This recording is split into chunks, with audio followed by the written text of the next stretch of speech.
Aaron Rodgers, the day that he decides to show up, the defense doesn't. I want the whole package. I want the whole thing this time. I'll tell you what, Romeo Doubs is looking good.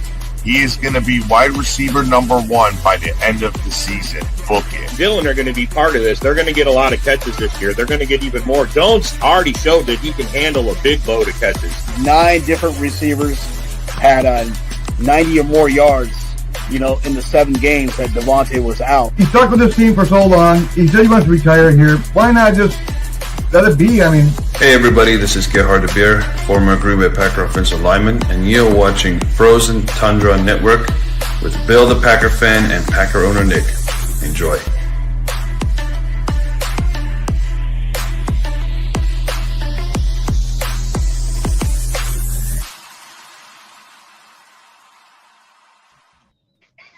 What's up, everybody? Frozen Tundra Network. We got a real special show for you tonight. So first things first, I want to broadcast this real quick for everybody to see. If you want to call in and ask us any questions, if you want to talk to us, we have a phone number where you can talk to us live, 872-216-9360. It's going to screen you. You have to give your name at the very beginning. We'll answer the call, and you can ask us anything you want to ask us. So please call in with your questions. That was the first part that I wanted to get out of the way. Everybody call. Let's go ahead, and we were already talking about this. The draft is starting soon. Actually, you know what, Bill? I know that you had topics. Why don't you go ahead and kick us off? Oh, no, my topics was just I wanted to talk about the free agents that we have. March 15th coming up. Yeah. And I think we should discuss who we want to keep and who we don't, Like as far as Mercedes Lewis. Should he retire? Should we give him another year? Man, if we could get him cheap, I'd like to keep him one more year. Yeah, man, like his experience is awesome. Yeah, he's like having an extra offensive lineman. Yeah. And a guy that could catch and a clutch. Yeah. Amos, but Amos, I don't know. I think we move on from him. I mean, really? If he comes back for decent amount of money, bring him back. But otherwise, let's go younger. You don't think he played up to his contract? Not really. No. He wasn't playing bad, but I think we do better. Get a younger talent, younger one. Honestly, this is a good year for tight ends in the draft. It would be a good year to replace Mercedes Lewis, actually. So wait. John Dorn, were you talking about Amos or are you talking about Mercedes Lewis? Right, I got kind of confused there because that's our next topic. I'm going to go younger than Amos. So I definitely disagree with that. Amos was actually really, really good. I know last year wasn't the pinnacle that he's usually at, but he has many years where he's ranked number 1, number 2, number 3 in the whole league, and he's turning 30. He's not even 30 yet, but he's going to be 30. I'm just saying, don't pay for him. I would love for him. Look, Amos is not going to ask for the big bag, man. He's not going to ask for a big bag. He will come back at a reasonable price. We keep him. We don't have to worry about the strong safety position. We keep Amos for, let's say, 2 years, right? 2 years for $4 or $5 million a year, something like that, right? I'm down for it. Hell yeah. Nixon, we gotta bring him back. We have to bring Nixon back. That's our first priority. That's a must. We have to have Nixon back. Yeah, I definitely would like to keep him.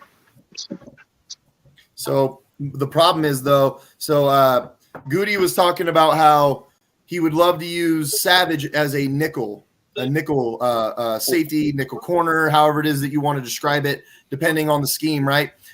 Because a lot of defenses these days are doing that, and it's obviously working very well. The Buffalo Bills are really great at it with Micah Hyde, who I can't believe we gave him up when we did. I was going to say that too, man. Yeah, that was. I mean, because to me, this feels kind of like that. If we let him go. Yeah, I don't want to be. I don't want that regret. That's like one of the biggest regrets of the guys we let go. Agreed. He's definitely a guy you could name to that. So one of our biggest problems is who is it that we put back there if Savage is not going to be our free safety? Because Ford is not a great tackler. He gets burnt. There's a lot of issues that I see with Ford at times. He's a great ball hawk, and that's wonderful. You want a guy that can ball hawk, but you need a guy that doesn't get burnt down the field. Do any Ford? I thought he was free agent.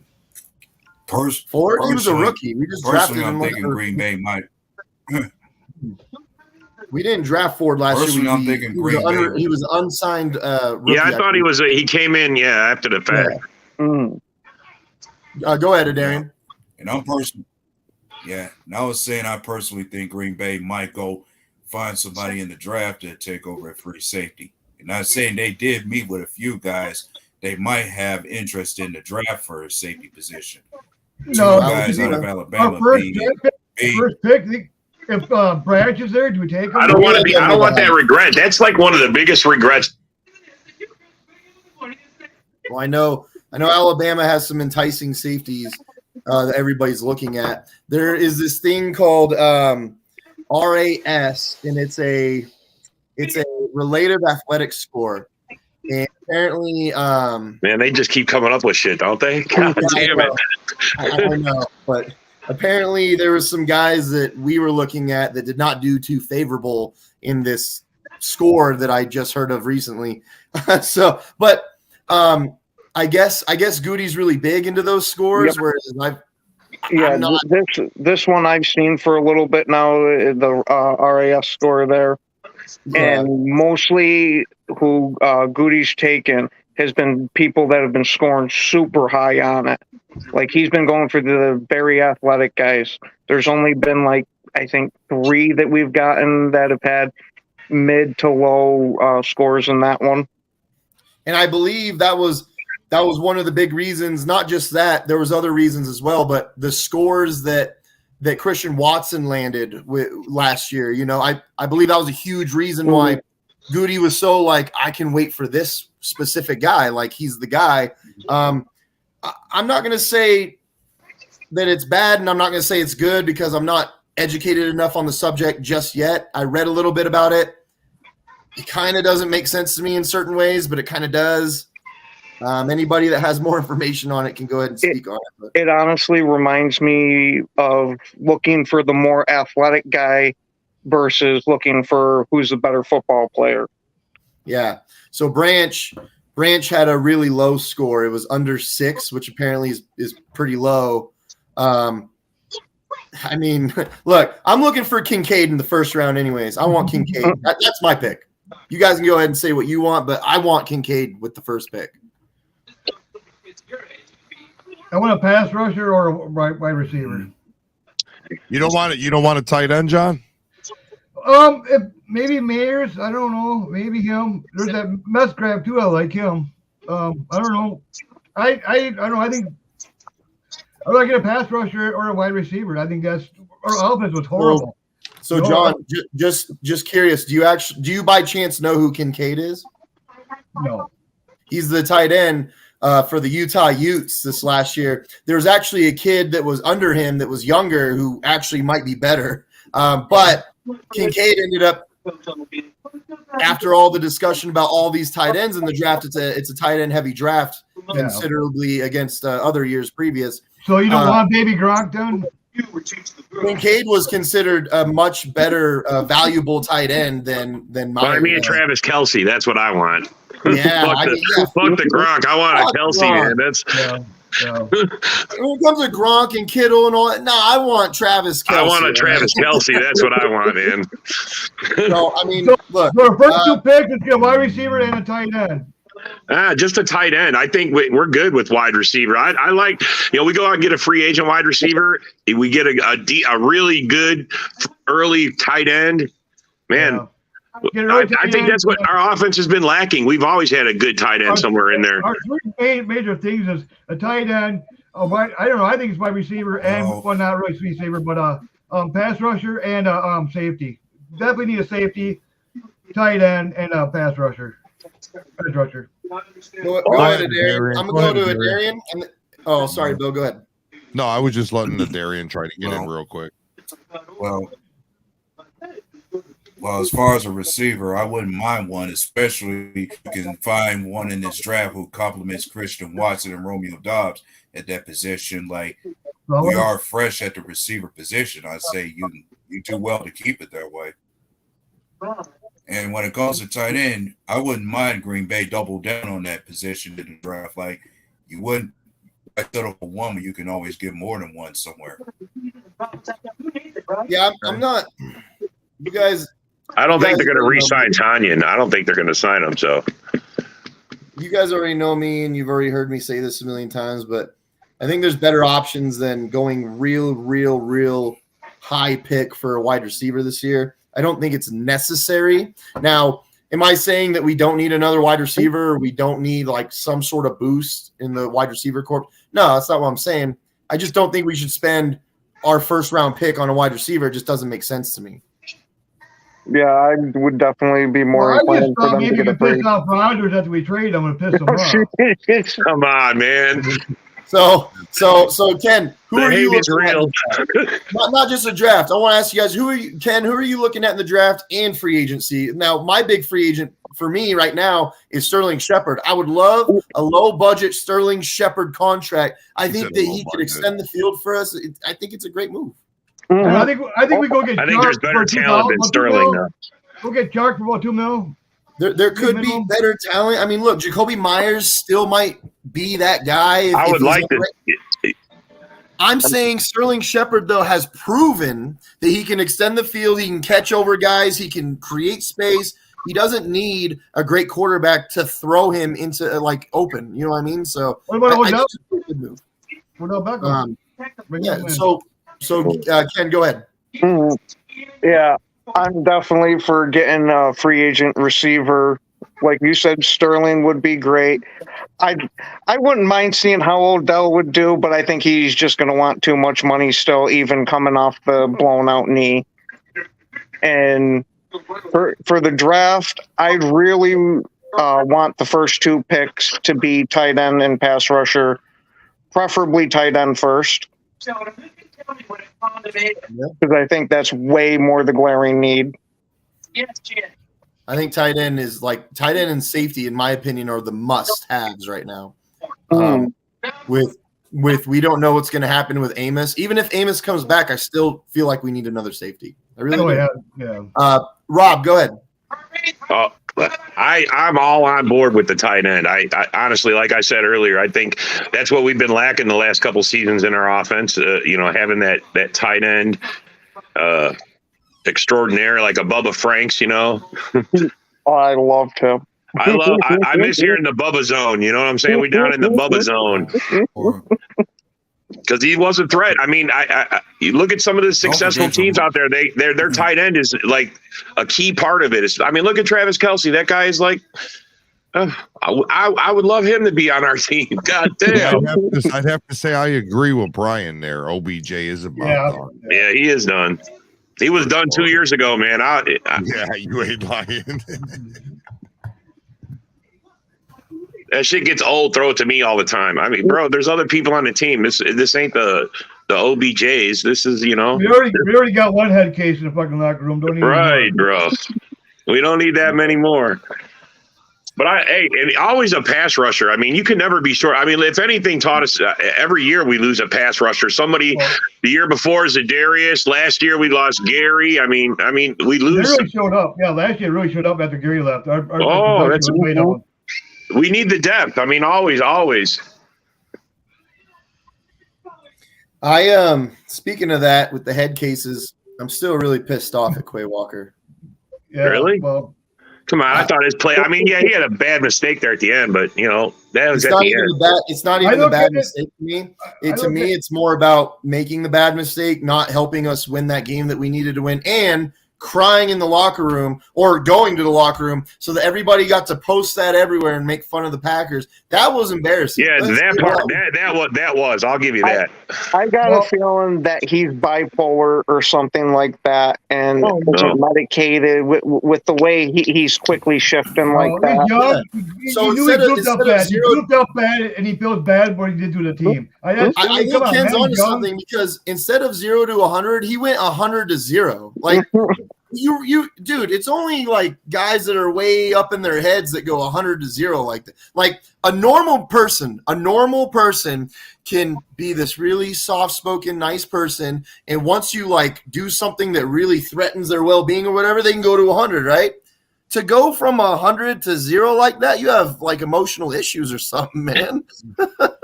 But it was embarrassing. I'm sorry, it was embarrassing. No, that part was very embarrassing. I don't know. I loved it. To tell you the truth. I mean, we need aggressive people on the fucking field, man. Not this pussy ass bullshit. I agree with you on that. Oh yeah, I love his aggression. But we need smart aggressive men. He put him a little love tap oh fucking well.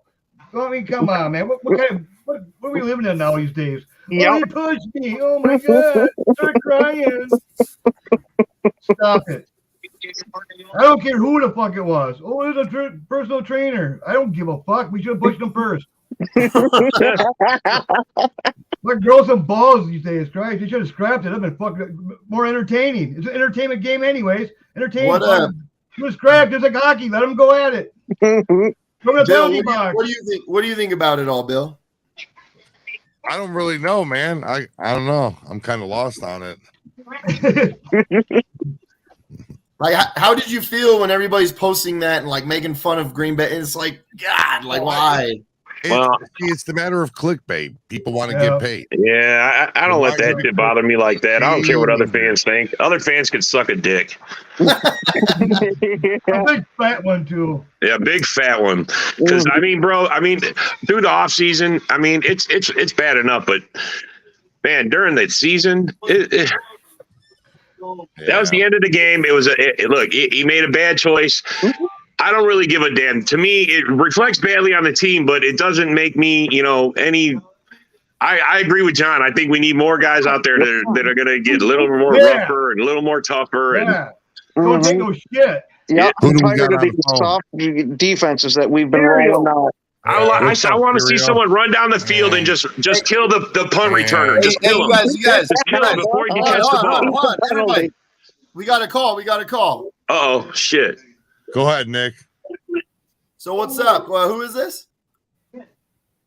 It's Cereal. Oh, what's up, Cereal with a C. Cereal's a hardcore Bears fan. Loves Justin Fields. Yeah, he is. No, you're tripping. Cereal. Is that the guy that lives underneath So what's up, Cereal? What's your question? What do you want to say to us?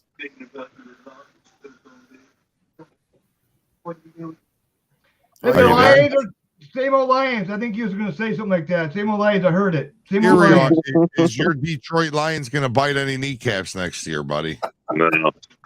I'm sorry. I said, is your Detroit Lions going to bite any kneecaps next season? Oh, yeah. Going to bite the whole North kneecaps off. Yeah, you be sucking toes.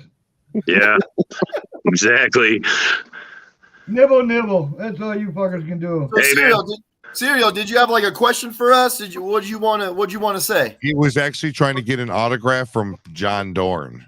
Hell yeah. $20. The hate is real. $20. Any signatures.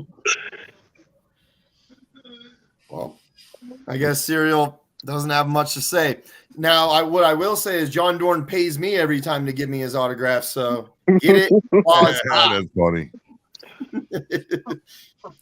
Look, we got another hot topic, and I know everybody loves talking about this. I want to display something real quick that was talked about today, and everybody, look, Bears fans especially are getting really, really moody about this. Look, sorry guys, like you can't win them all. So his name is Jordan Addison, right? The best receiver in the draft.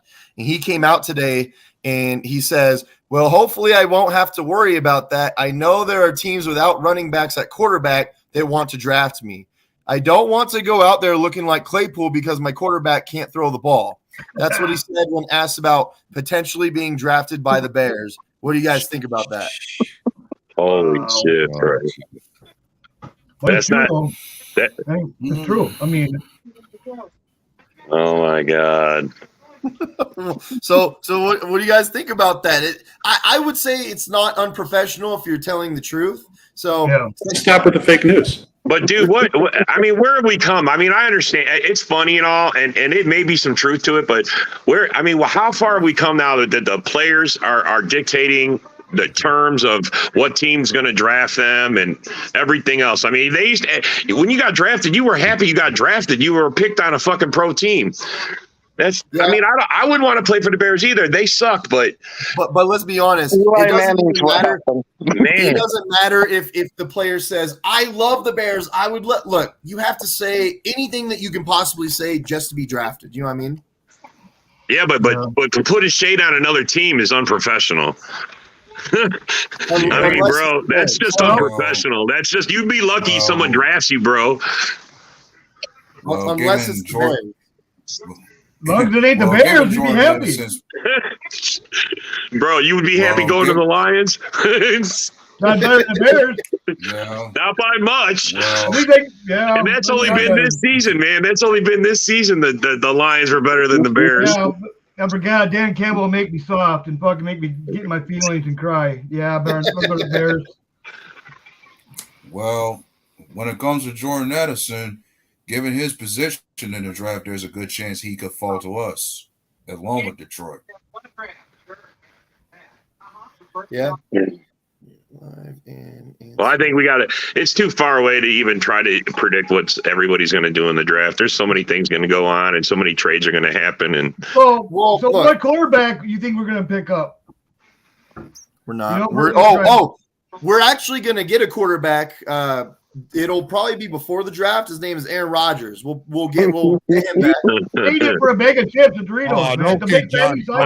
How do we get a guy that's already signed on the team? That's what I don't understand. He's already signed, bro.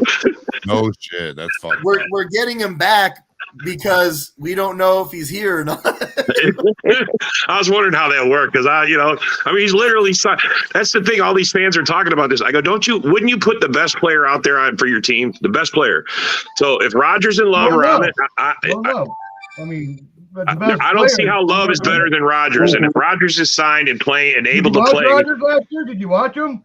Yes, I watched them. Holy shit, John! We all watched them. We got another caller, guys. We got another caller. Hey, we got another caller. Who's on? Hey, what's up? How y'all doing? It's Daryl.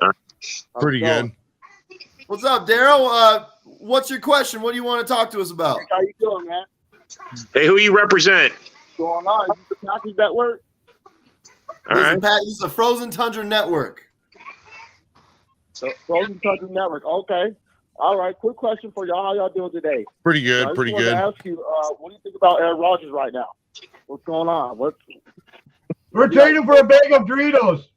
A bag of Doritos. What I think about Aaron Rodgers is he's really, really high on life. He's really high on life, and he's low on football at the moment. And he's really, really got to reel it back in, come back to the team, give 100% of himself, or else it's time to move on.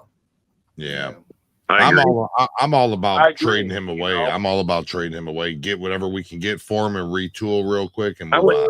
I just want him to commit. I just want him to say, look, I'm going to be there the whole offseason. I'm going to commit 100%. We're going to take the guys we got and make a team, build a rapport. He said that last year. What happened? No, but he didn't do it. He said it. He didn't do it. That's the thing is he took too many. Go over do it again. So when people are on the phone, let's keep it short. Go ahead, Daryl. Are you there, Daryl? Okay. Yeah. Can you guys hear me? Yeah, we can hear you. Yeah, so I agree with you guys 100% on that. I think, hey, man, quit doing these little ayahuasca trips. I don't meditating for 4 days. Let's get back to business. You want to win a championship, or you want to continue to meditate and play games? Let us know what you want to do, and just let us know sooner than later so we can move on. Maybe start Jordan Love, see what he's about. I don't know. I'm not a Packers fan, but it's not looking too good so far. But we need to know by the 10th. We need to know by the 10th what's going on with him. By the 10th. Oh, I agree. I agree. It has to be in the next couple of days because whatever team we potentially trade him to has to be able to move $60 million onto their cap for at least 1 day.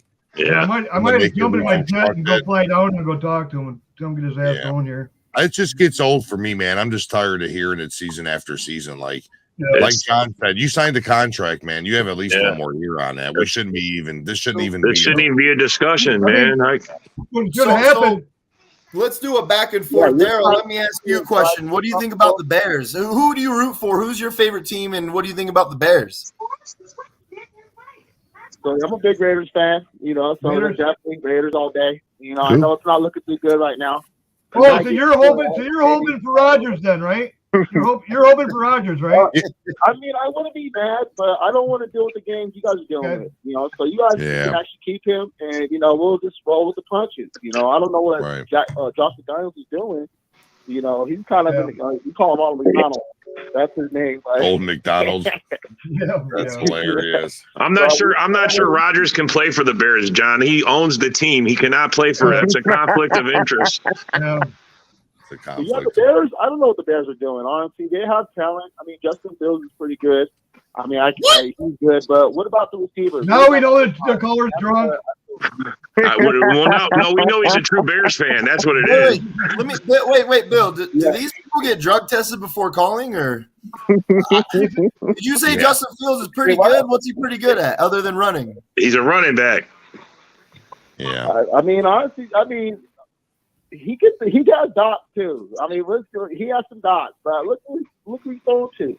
I mean, I agree with you. When the guy is wide open and no one's around him, he can throw dots. I agree with you.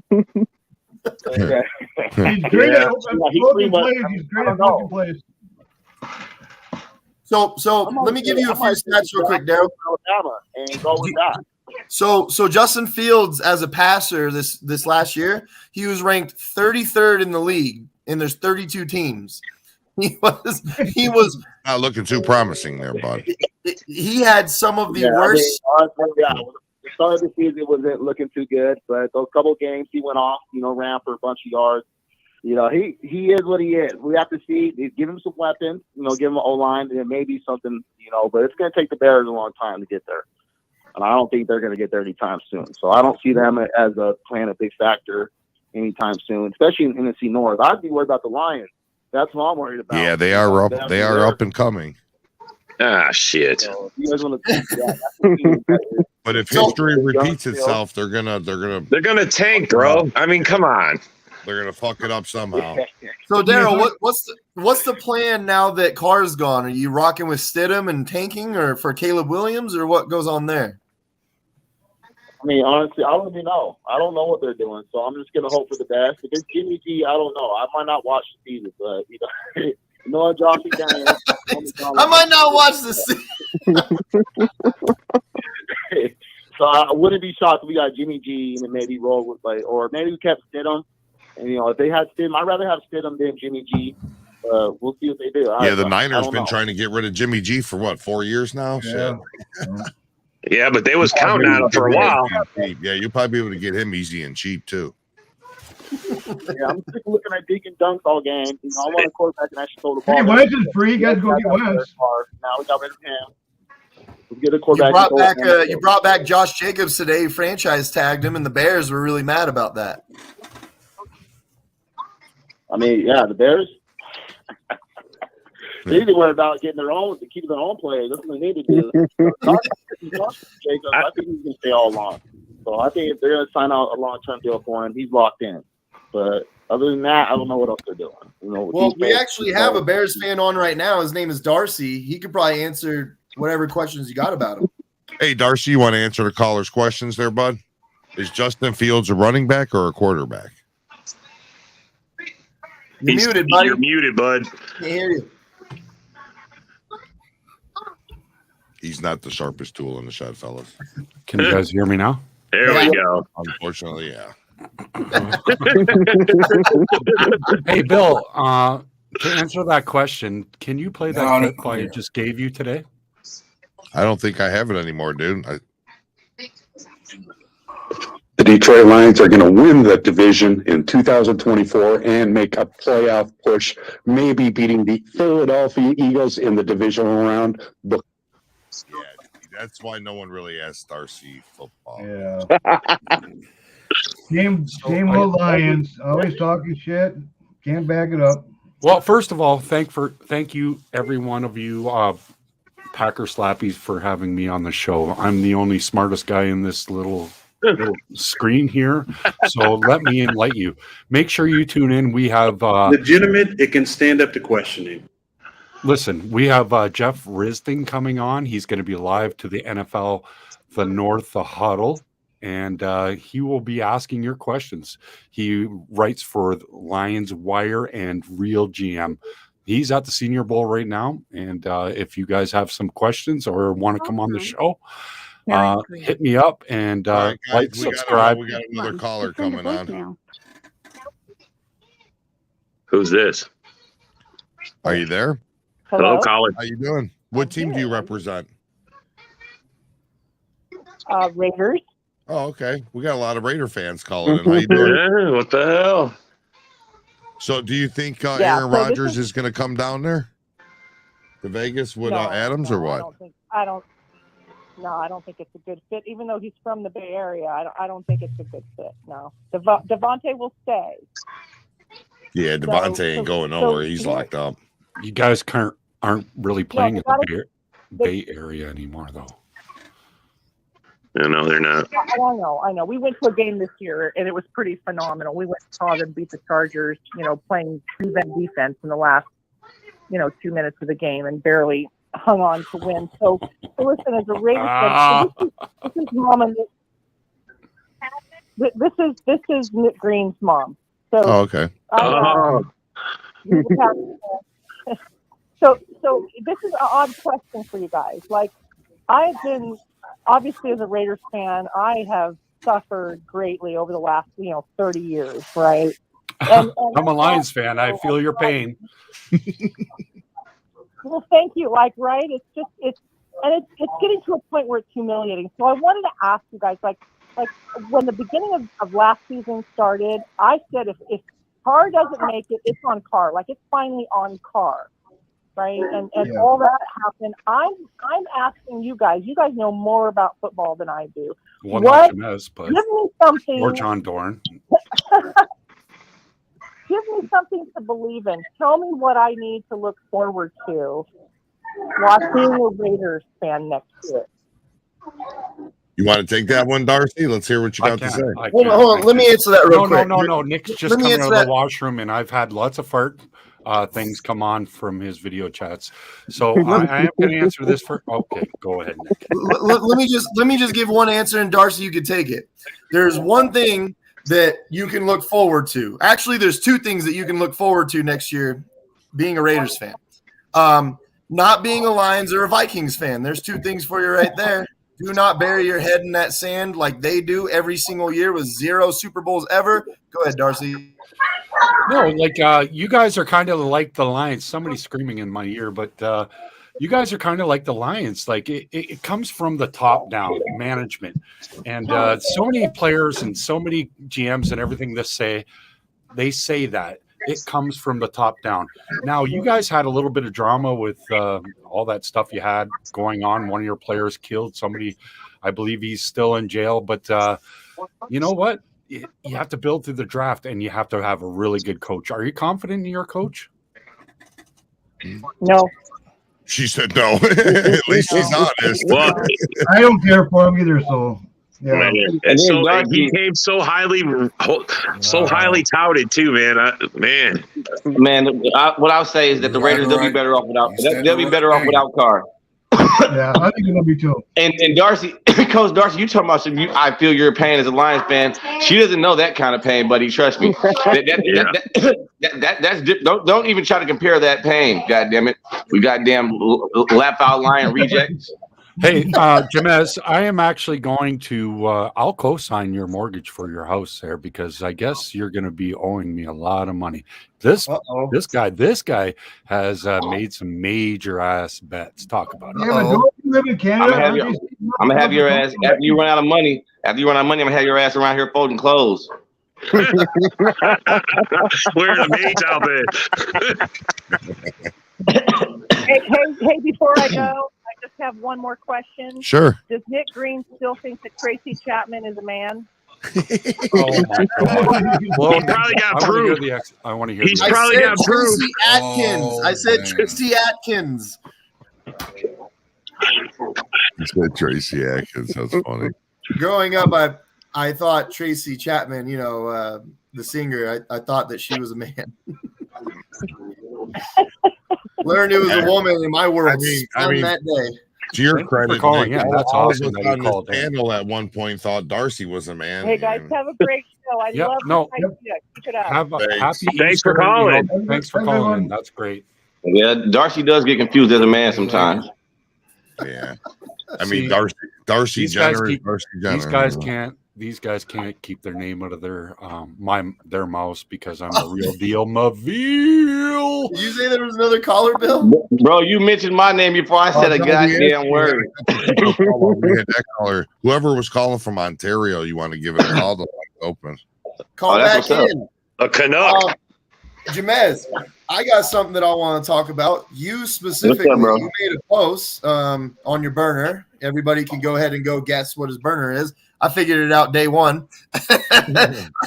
So there was a post that you made where you said that Kirk Cousins was better than Josh Allen this last year.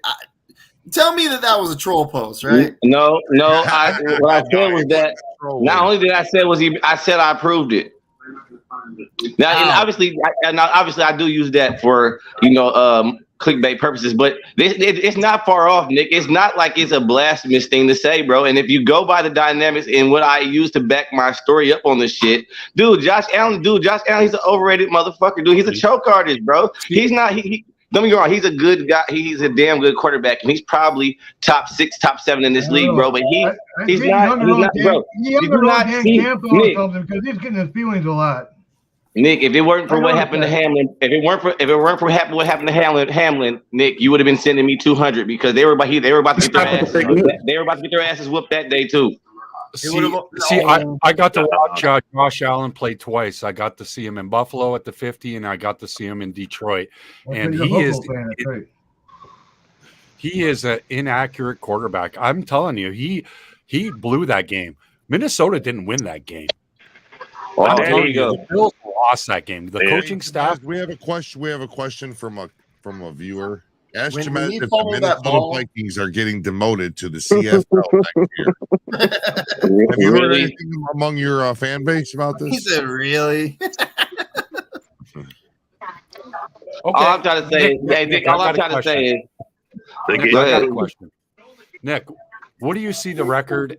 You've looked at the schedule. You're a smart guy. Bill, all you Packer fans in here are very educated Packer fans. Looking at the schedule, what do you see the Minnesota Vikings doing?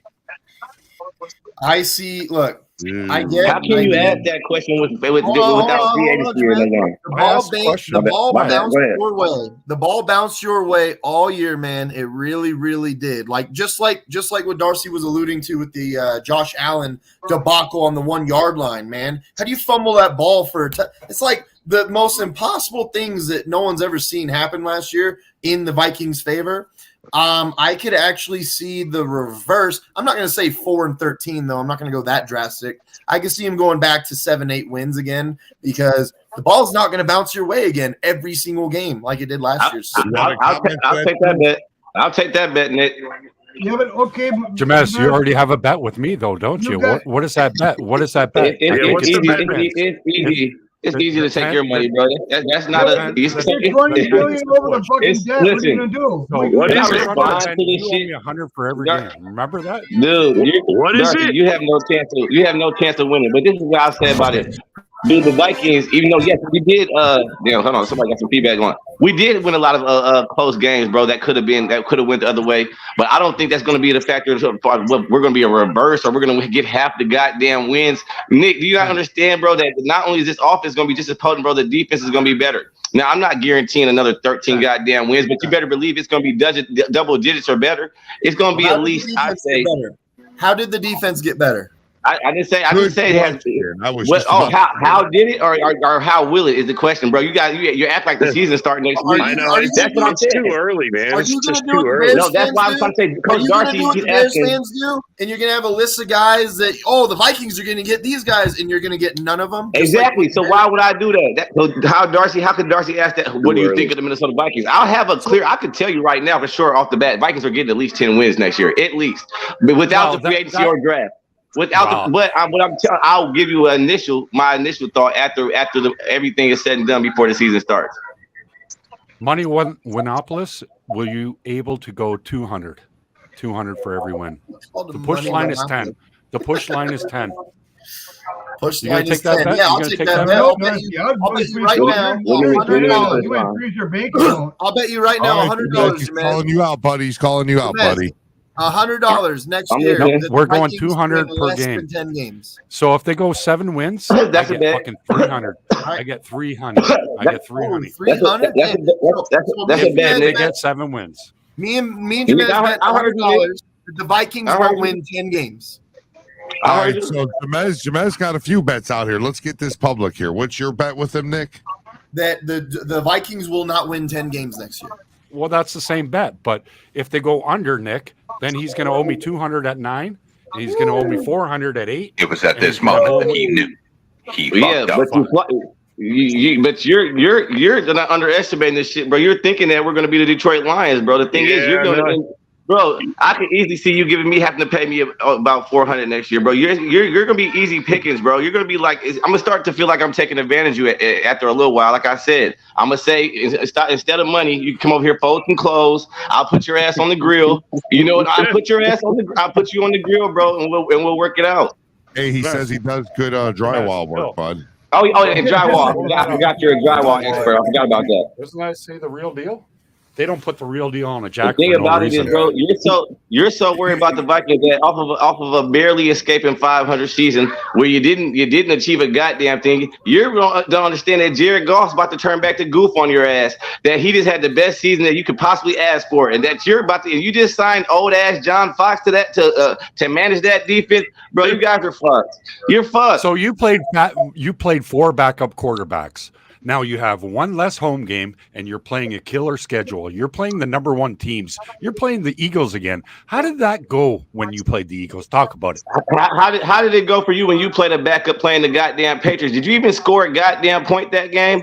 Just 1 point. Did you get into field goal range? Did you get into field goal range even 1 time? So don't ask me about backups when you got shut out by 1, bro. Okay, so Dallas came to town, and what happened? Let's talk a little bit about that Dallas game. Did you beat Philly? Okay, what about the Dallas game? We won 7 straight. Do you want me to don't? Okay, let's go down the list. I'm about to bust your ass now. Then see how you lied was so good. Let's talk about the Dallas. We got fucked up. Week 17, when you said you guaranteed, and I made another $100 off you that you're going to beat the Green Bay Packers. You didn't make $100 off me. You never won $1 off me. I don't know why you keep telling people that. Second of all, dude, what happened to you? You needed to win 1 fucking game to get into the playoffs. You got shit on by the trash ass Panthers, bro. Their offense was ranked 25th last year. They got Sam Darnold. We beat the Green Bay Packers in Lambeau, which you couldn't do the week before, dumbass. You lost the game. You needed to get into the playoffs, bro. Nez, did you really think that the Vikings were beating the Packers week 17? You really thought that? I might have thought it, but that didn't make or break anything. The Packers splitting with us doesn't make or break the season, bro. I feel like that was more guaranteed of a Packers win than any of the games this year. It was a great look for the Packers because it was a great look for the Packers on the down years, but it didn't make or break our season. What I'm trying to explain to Darcy is if we would just want to go down the list of the games where what happened, motherfucker, I could go for an hour. God damn it. Okay, so real quick, before you go for an hour, Jamez, I disagree with you that didn't make or break your season. Here's why. Here's why. The last few games of the season really did make or break your season. Yeah. You barely squeaked out by the Giants, and you gave them a shitload of confidence to whoop your ass in the playoffs. That's exactly what happened. The Green Bay Packers, a shitload of confidence. Dude, the Green Bay Packers smacking the living shit out of you all the way that they did right before the playoffs. That had a lot to do with going into the playoffs. No, it didn't. And you say that we gave them the confidence. No, there is no we gave them no confidence. The exact same thing happened as in the first game, even though we won the regular season game. The fucking defense allowed them to get back in. Do you not understand both games? Kirk Cousins did what he was supposed to do both games, bro. It wasn't about no confidence, about the fact that this defense just didn't hold up in the playoffs. We all knew the possibility. I think you're severely underrating like the confidence of the team going into after games like that. I think you're just severely underrating momentum. I really do. I know. I understand momentum, Nick, but you said break the season. They didn't at all. I'm just curious, Jamez, how exactly you guys are going to fix this defense with being under the cap, almost $30 million, and only having 5 draft picks. You got a lot of different holes to fix on the defense and the offense. I've already explained this like 2 weeks in a row. TJ Hawkinson I've explained this like 2 weeks in a row. Cap casualty, buddy. So you got a lot of different holes to fill. So how are you going to do this, sir? Okay, before I even answer that, tell me the last time you've seen the cap casualty. All this conspiracy you talk. I've already explained this 2 weeks in a row. He said, "Oh my God, is going to play the defensive end." No, if he did, he better off doing that his damn self because when Hutchinson came across, he got his ass tossed like a rag doll when Darisaw was in. So you might want to. Let's talk about this. Do you want Za'Darius back? Do you realize the Detroit Lions had 10 more touchdowns without TJ Hawkinson? We were way better off without TJ Hawkinson. Yeah, but let's be honest, Darcy. The Vikings were definitely a lot better. If you would have had him, if you would have had him versus the Panthers, you would have won. Look, it might be just scheme at that point. It might be who it is. Like, look, the Vikings have no one else to throw the ball to other than Jefferson. So TJ Hawkinson was a perfect player for a team like the Vikings, where they had have another guy to throw to. Let me ask you real quick, Jamez. Do you want Za'Darius Smith back, who was, in my opinion, the worst he's not coming back in the league the second half of the year? He put his house up for sale already. I don't know about the worst, but he had a fucking knee contusion in the back half, bro. If you want me to really answer that question, I'll tell you. Fucking years now. I'll tell you my honest answer on that question, Nick, and I know bullshit. If I had to choose right now, and they just came to me and said, we got to let one of these two players go between Danielle Hunter and Za'Darius Smith, even though cutting Z Smith would save us like $12 million instantly, I'm telling them I want Hunter ass gone, and I'm keeping Z Smith, and I'm gonna tell you why, bro. I just think if we're talking off a pass, look what Hunter has been the last few years, bro. He's been fucked ever since he fucked his neck up. He had a nice start of the season with Z Smith last year. But he was supposed to pick up this fucking slack when Z Smith got the knee contusion on that second half, like you said, Nick. He didn't do it, bro. He didn't do it. Z Smith, bro, he still had 11 sacks, and he was still top 3 in pressures, bro. We know what he represents until the motherfucking game when it comes to that, bro. It wasn't like he disappeared. He got hurt, bro. And it had nothing to do with the injury that he had before. I would keep Z Smith, bro, even though I wouldn't be surprised if they decided to save the money, but it doesn't make no sense to offer him that much longer of a contract and then only keep him for 1 year. I got a question. Yeah, Darcy's got something to say, and what we're going to do after Darcy says what he wants to say is we're then going to go down the line of the Packers fans who haven't been talking recently, So go ahead, Darcy. Let's go ahead and get the conversation going. So myself, I got the Lions going the same record as they did last year. And they went 9-8. We're not going to win the division. The Packers don't have 2 rookie wide receivers anymore. They're in their sophomore year. I don't mean to interrupt you, Darcy, but that's not what you said earlier. The Detroit Lions are going to win the division in 2024 and make a playoff push. Oh, my motherfucker changed like the wind. No, that's from last year, bro. He's been talking that shit for 2 seasons. No, so I said, okay, Bob, take it away. Go ahead. Okay. Darcy, can I speak? Can I speak? I'm honored to be on your Frozen Tundra Network. This has made me fucking so good on my podcast too. Thank you for teaching me. Carico, thank you for doing the editing. Bill, the founder Dude, that get to the fucking point, bro. My point is, Rob That's has- a fucking jerk. the Detroit Lions are gonna go to the Super Bowl this year. Oh my God! Okay. Oh my Right. God. All Hey, where are they going to be sitting up in the upper deck? Because that's the only place they're going to be in the stands. Look, I know there's a football show. This is not a timeout, Darcy. This is a technical foul right here. What he just says. Flag on the play, buddy. Flag on the play. I don't even know how. Look, I want to get to a subject that we were talking about before the show. I want to ask everybody, Jamez, you're going to be last because it's going to be best that you go last on this. There was a report that came out that showed that Aaron Rodgers is the 9th highest paid quarterback in the league in the last 4 years, and Kirk Cousins was the 2nd highest paid quarterback in the NFL in the last 4 years. So, Bill, the motherfucking Packer fan, speak on that. Wait, what was that? Go ahead, say it again. That Aaron Rodgers is the 9th highest paid quarterback in the league in the last 4 years, and Kirk Cousins is the 2nd highest paid quarterback in the league. Where would you invest your money to? Kirk Cousins or a 4-time MVP, first ballot Hall of Famer, Super Bowl ring having? Not Super a Bowl bust MVP? Kirk Cousins. Yeah. Yeah, Super Bowl MVP too. That's why I laugh when everyone's saying, "Oh, you got all your money in there." I don't get the point of the question, Nick.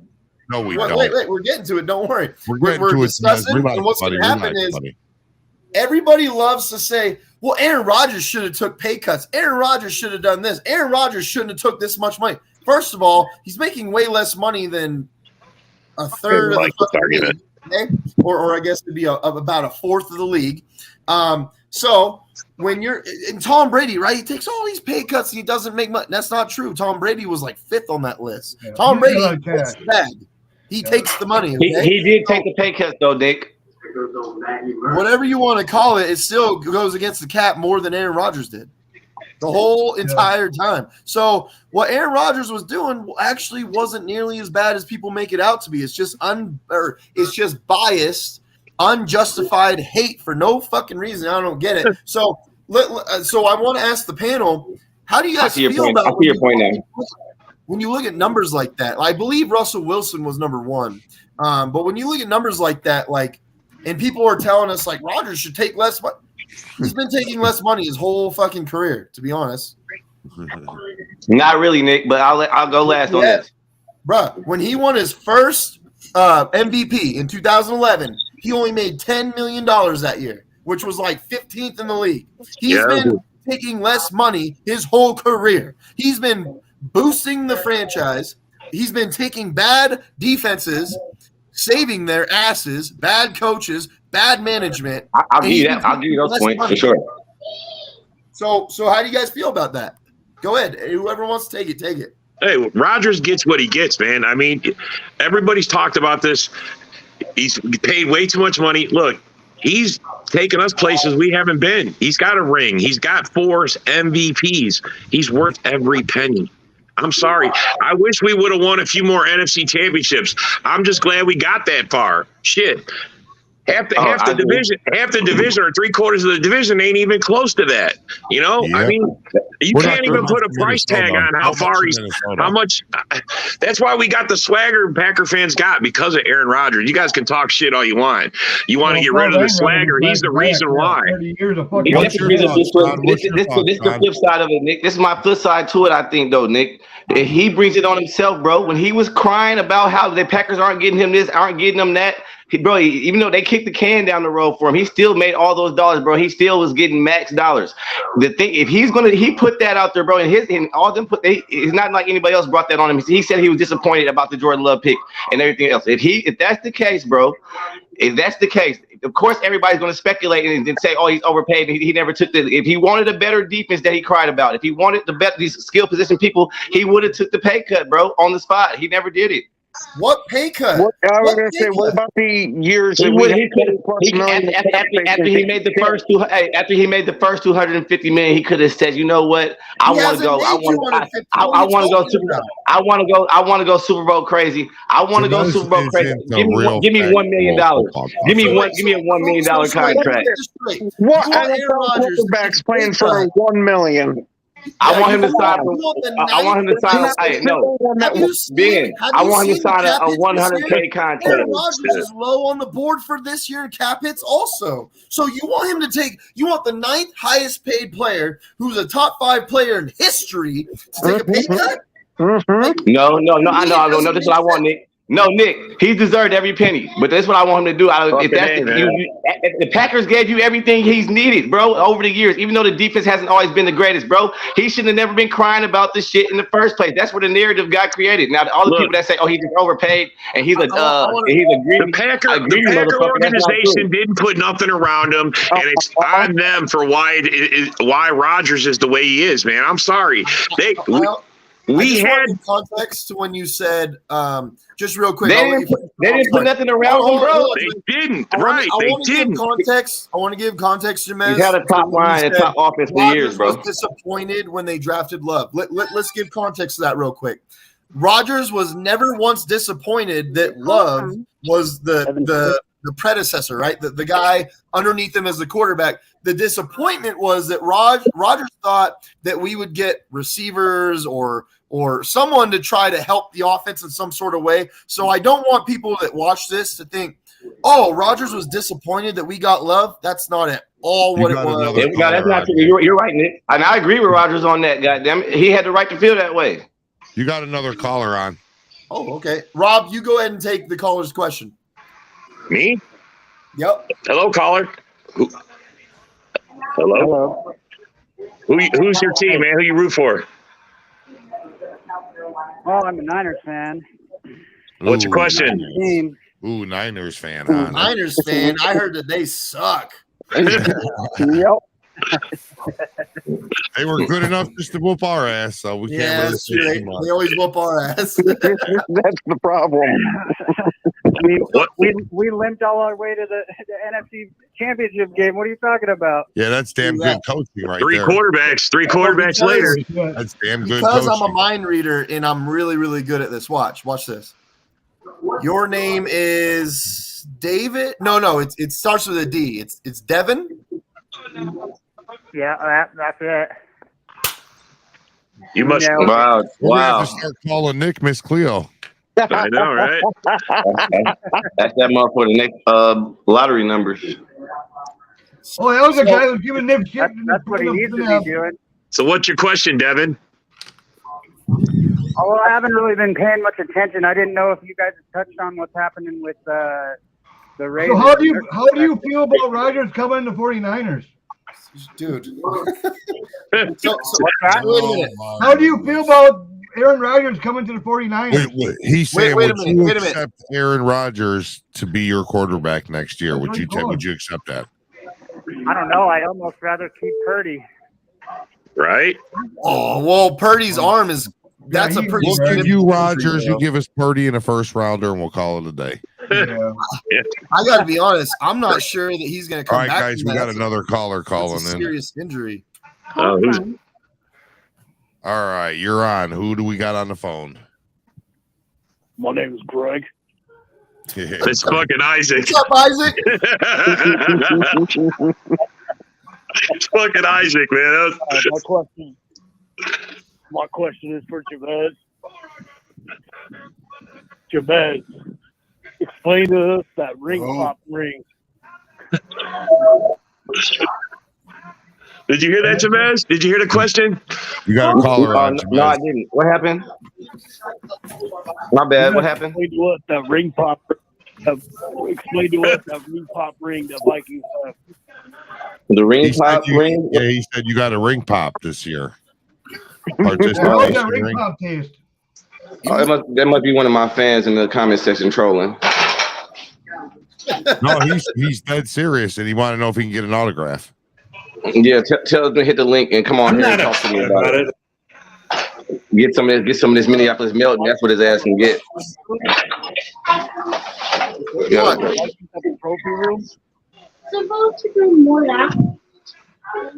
So look,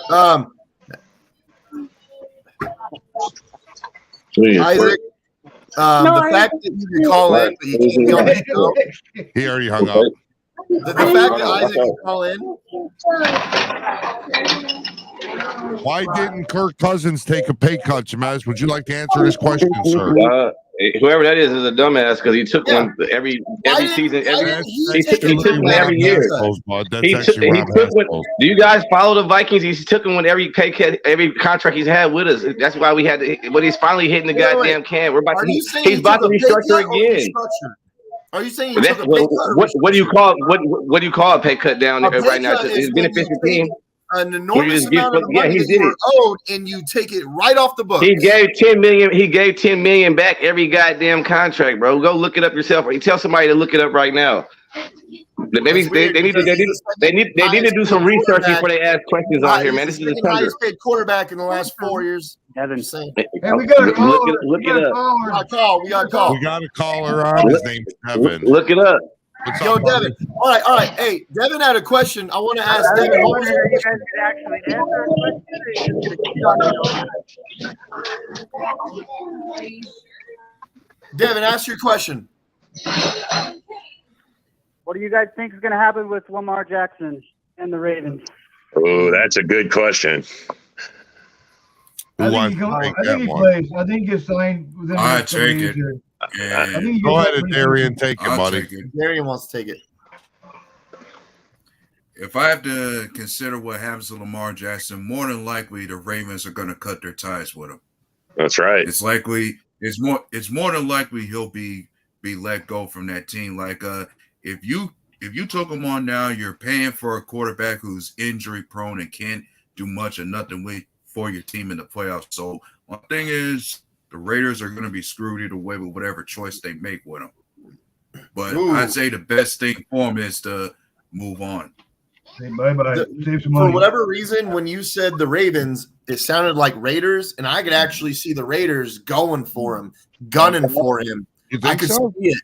Yeah, because you know what? Josh McDaniels is kind of an unconventional play type caller. I could really see him grabbing Lamar Jackson and thinking that that's the new Raiders franchise quarterback. And let's be honest, guys, the Raiders overpay for everybody and anybody. It's happened for years. I agree with you, Darian. I don't think that the Ravens are bringing him back. And there's one guy, his name is Tyler Huntley. He's actually not bad at all. I think that's why that they're not going to bring him back. Nick, why you think they're not budging on that money, that guaranteed money he wants? Why the hell we give you Deshaun Watson money when we got a motherfucker down there just as good as you in the wings? I think he's either a Raider or he's going to Washington probably. Ooh, Washington or the Colts. What about the Colts? I mean, okay. The Jets. There's a lot of options. I don't know. I heard the Lions. Devin, what do you think about that? Lions ain't that smart. Motherfucker's trying to upgrade, not downgrade. Is he still on? Yep. Yeah. Devin, what do you think about that?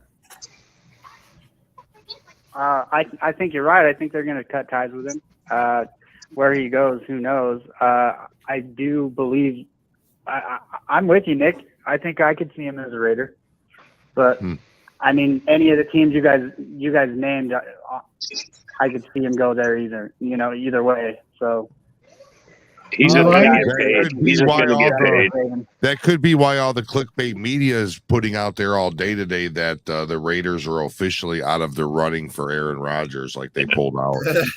So let me, since you're a Niners fan, let me ask you now, Devin, what is it that you think is going to happen with the Niners since Jimmy Garoppolo laughed at, Purdy getting hurt? I don't think he's coming back at that point. I think the Niners and Garoppolo both now are like disdain towards each other.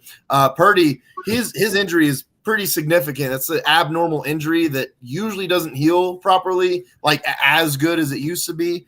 And third, you got a guy in Trey Lance who I don't think any of us know what's going on with him. So what do you think is going to happen with the Niners quarterback situation? That's a good question. Obviously, I would like to move on with Purdy, but with the injury as it is, who knows? Garoppolo in that situation, if you'd like to keep him around, but I don't know if that's going to happen. I mean, I wouldn't want to stick around if I was him, and they're paying him. So I think at this point you're just probably going to have to go with Trey, but that's still iffy too. I would be looking free agency, but I don't know about Rodgers. Would be good, but I don't know, man. Only cause you big Doritos. Might as well get Tom Brady in there. Yeah, no shit. The Packers ain't about to trade him in San Fran, man. But he's not Tom Brady did sign his papers and he officially retired. This isn't like, oh, like I might come back. He officially retired. He's done. Dude, like week 4, he realized he fucked up and said.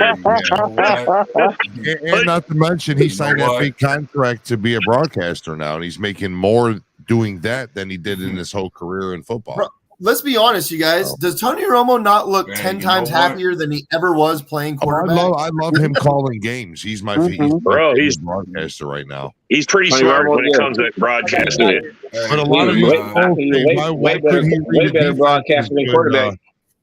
Why couldn't he read a defense as good when he was actually a player, though? It's weird that you say that because whenever you watch the games, when he's announcing, he calls out everything that's going to happen. Yeah. Like, why couldn't you do that before, though? Hey, Nick, before this shit even happens, Yeah, it's different when you can sit back up high and look down or run it for your life. There's two different things, man. You got to think quick.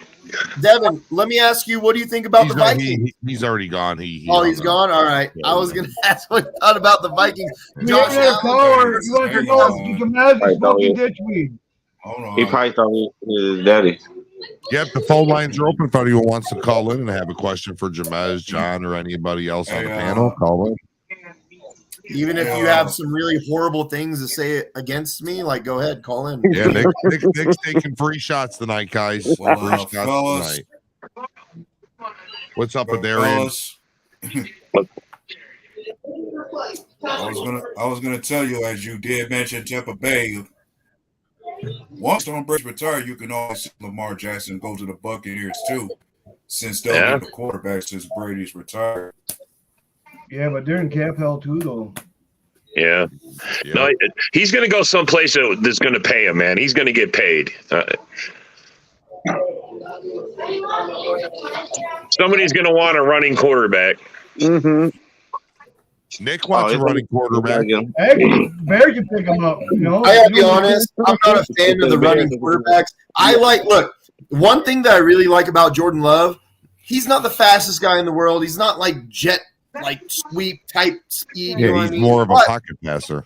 But let's look, compared to like guys like Tom Brady, Kirk Cousins, even Aaron Rodgers today, he's kind of like a Dak Prescott scrambler where he's not the fastest guy, but when he does scramble, he gets his yards, man. He's actually pretty decent at it. I don't like. Kind of reminds me of how Russell Wilson used to do it. I know, yeah, but Russell, oh man, he's fell off hard. But yes, years ago. Yeah, exactly like that. I don't like super hardcore running quarterbacks because it really takes away from the passing advantage. And I'm a big believer that you really need to be able to pass the ball to win in this game. Like you just do, man. You just do. Still a passing lead. It's still a passing lead. You get those quarterbacks that run more than they throw. You're gonna get hurt. You better have a good backup. And there you go, John Dorn. You open yourself up to taking that big ass hit, and you might be down for the whole season. It's not a season sustaining type system if you want to get your quarterback to last. I mean, running backs, that's why most teams have gone to two-back systems, because running backs can't sustain a beating all year long, and that's essentially what you're asking your quarterback to do. RG3, a prime example of how it happened to your motherfucker. Yeah, perfect. All right, guys, I'm going to split out of here. I got to go eat and stuff, but hold on, Bill. No, you give it live, but give it 6 more minutes, Bill. Stay on for 6 more minutes, and that's it. All right. All right. Because I got a few things. So now that we're talking about that, I want to start with Bill. What's up? The whole running quarterback thing. would you not agree that Jalen Hurts, right? Everyone's like, oh, he's a running quarterback. But look, if you watch Jalen Hurts this year compared to last year, he's not run first anymore. He's very in tune with pocket passing and getting his receivers open. So you notice, like in the Super Bowl, for example, he rolls out. He looks like he's going to scramble. He's still looking through his progressions, though. Yeah, but that's just because they went and got him a deep threat this year, man. That's what improved his. Maybe that's what you need, but. Yeah, his whole offseason, he worked on his passing game as well, and you can see it definitely paid off. Like, he didn't really take time off. When the season was over, he stayed on it. You see the difference. That's when people keep comparing him to Justin Fields, but it's yet to be, yet to be seen yet. Robert Pretenders like, no, don't even go there. Man, I can't take it, man. It's just. I don't know how you can hype one guy up so fucking much, man. It's like when they got Mac. Yeah. I mean, honestly, Khalil Mack is a good player when he's around other good players. By himself, he is not he's not an Aaron Donald. You know what I'm saying? He's not a. Like he hypes up Kirk Cousins and look. I mean, yeah. We all see that. Look, the Vikings get exactly what they want from Kirk Cousins. That's how I feel about Kirk Cousins. The Vikings are happy with what they get from him. If that's what you're happy with, then okay. Oh, Jamez is happy over there. It's not that we're happy with what we get from him. Shit, I understand, bro. That we already understood that. At least I did that. He's never been an elite type that is going to bring you over the top. But if you give him the right shit, I mean, a defense that's not going to blow the game when he drops 30 on the motherfucker, bro. He carried the 31st ranked defense this whole year, bro. He's been earning his money in Minnesota. Now, if he did, Justin Jefferson carried that offense. Yeah, here we go. Jefferson. So now, he still got to deliver. He still got to get the ball there, bro. It's not like Jefferson, just like we've seen. Jefferson. So how many games at the end of the game did Kirk Cousins close his eyes and just fucking throw it like Matt Stafford and Calvin Johnson? He does that a lot. He does do that a lot. Really? Dude, those are it looks like it, bro. You guys literally wanted to slow that shit down. It really looks like he closed his eyes. You make it seem like Jefferson threw it into double coverage, and Justin Jefferson caught it with one hand, which was the best catch of the whole year, and that won the game. That wasn't a great pass for him to deliver that on 4th and 19. That wasn't a great pass, Nick. He put it on. He made sure he had an opportunity to get it. All those great passes are from. All those great catches are from fucking horrible passes. Remember that. Okay. Wow. Okay. They're all. It's a horrible pass. They just gunned it up there. He threw it up there, and the receiver made a play, bro. That was the receiver. Yeah. Bill, Jefferson was just bailing him out on every play. If you gotta go, then you gotta go. Our fearless leader, Bill, the Packer fan right here, people. All right, guys. You guys have a good night, man. Good night, Bill. I sent the link out to a bunch of different fan bases. So good luck, fellas. Good luck. Right, just know that Jefferson's the best in the NFL, man. He is. Until this year when Watson comes up. That's right. So Jamil said that in the left. But let's be honest.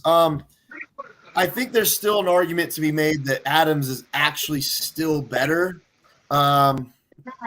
Because here's why. Jefferson has athleticism. He has certain things about him that Adams cannot compare to, right? It's like comparing, for example, Jerry Rice to Calvin Johnson.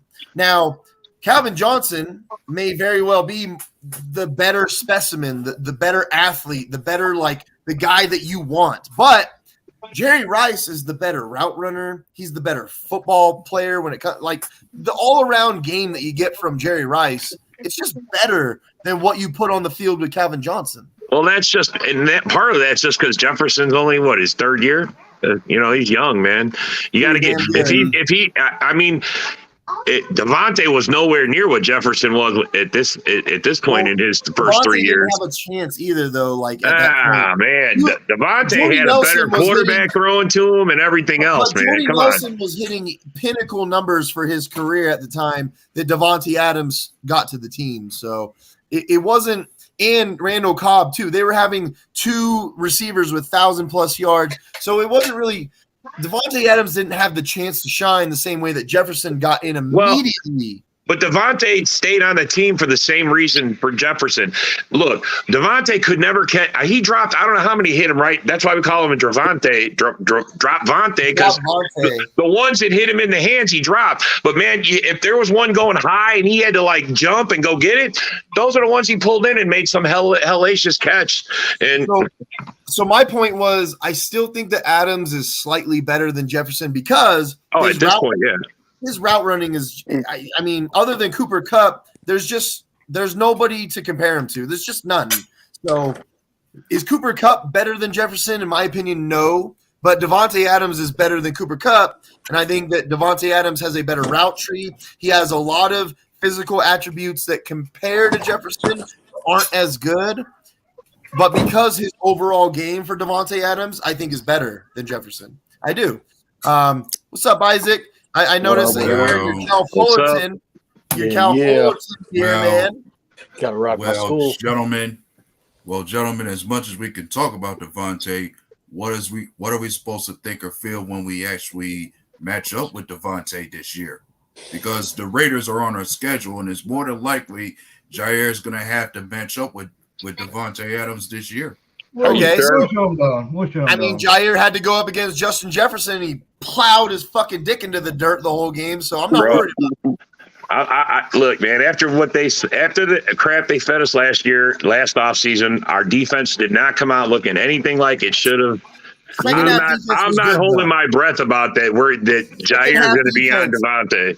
Yeah, but one thing about it though, last year, our defense, when we lost Gary and Stokes, that hurt us. But it seemed like our defense played better towards the end of the season after those guys were gone. That's why I said second half of the year defense was actually really good. I think they were throwing more younger players in more, and then there was games where fourth quarter, Russell Douglas is just a fourth quarter guy, man. He just is. Russell Douglas makes plays when you're like, oh no, like are we gonna lose this game because are we gonna fall apart? And Russell Douglas goes, nope.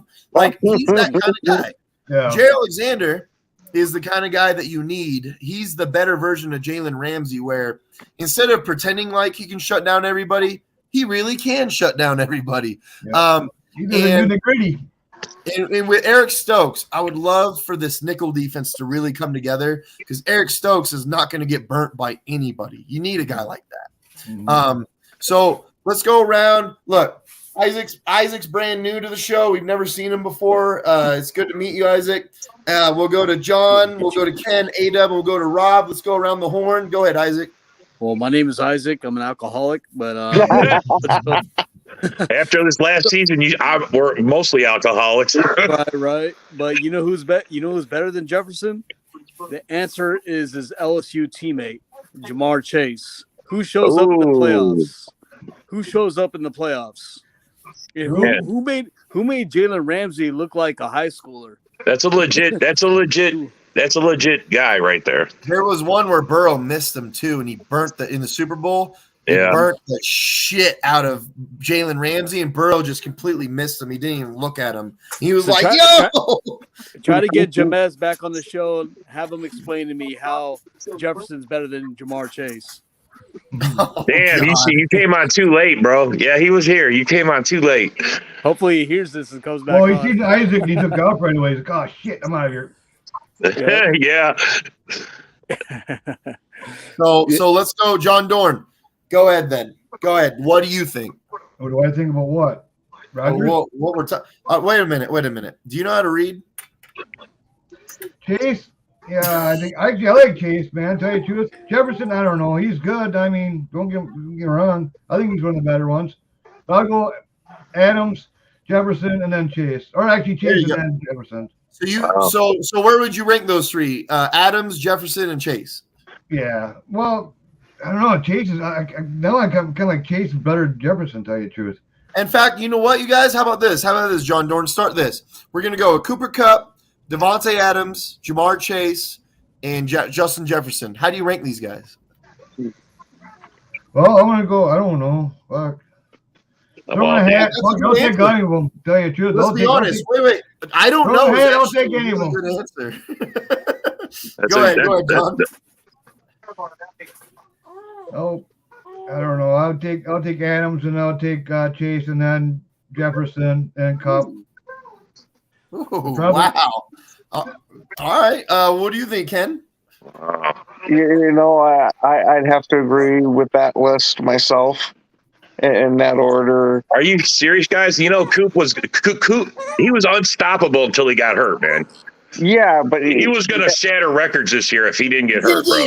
Yeah, but he got hurt though. I'm just saying, bro. I'm just saying. Coming back to the level he was. Yeah, And just remember who he had throwing to him. Time Stafford treated him like he's Megatron and threw it to him 562 times. But bro, that's the winning formula. So because Isaac went first and he didn't have the whole list of ranking and all that stuff. A-Dub, I'll get to you next. Isaac, how do you rank these four then?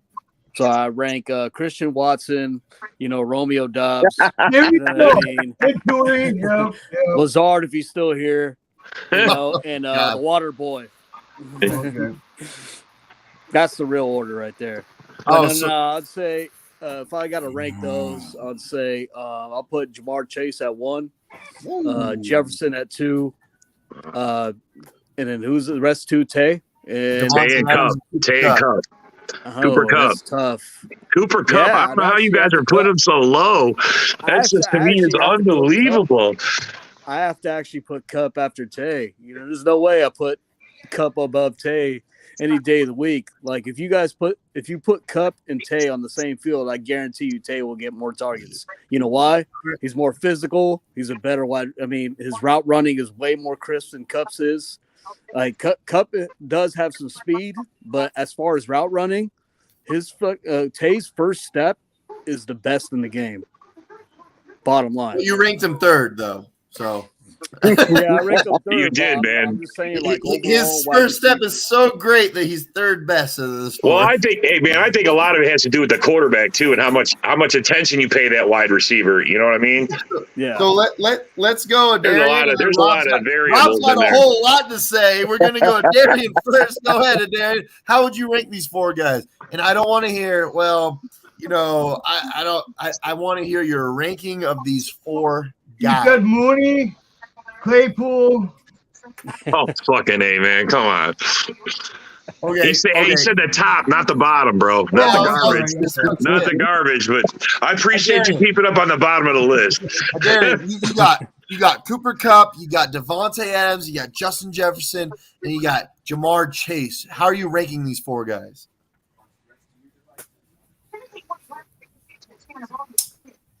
Might upset some folks, but as far as my ranking goes, I have to say Jefferson would be my number one. I know that's crazy to say, but considering what I've seen out of the kid, he's just that kind of special and explosive. And then I give real quick, A-Dub. Let's be fair. Nothing. If you rank any of these guys top number one, it's not crazy. None of these guys being ranked number one is crazy. Yeah, you can make an argument for all of them. Okay. Well, I say Jefferson 1. I give Tay 2. Jamar Chase would be 3rd, and Kupp's 4. It's because he's white, isn't it? Nah, bro. Nobody gives him any love, bro. I'm sorry, but I've seen how Cooper Kupp plays the position, and it's just not doesn't intrigue me that much. So it's quite the opposite for me, man, because he's a great route runner too. Cooper Kupp is not Billy Hoyle, obviously. Then hey, I'm the only one that's gonna get it on this. No, you guys know who Billy Hoyle is. Anybody else get that reference? No, bro. Billy Hoyle, white man can't jump. Oh, okay.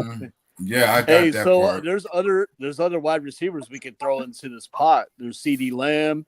No, I'm sorry. You're talking about, that's a tier 2 guy, not a tier 1. Mm-hmm. CD Lamb is not on the same level as these guys. Who? Mm-hmm. There's Evans. Evans is amazing, but he's Mike not Evans. on the same level as these guys. AJ Brown. Really?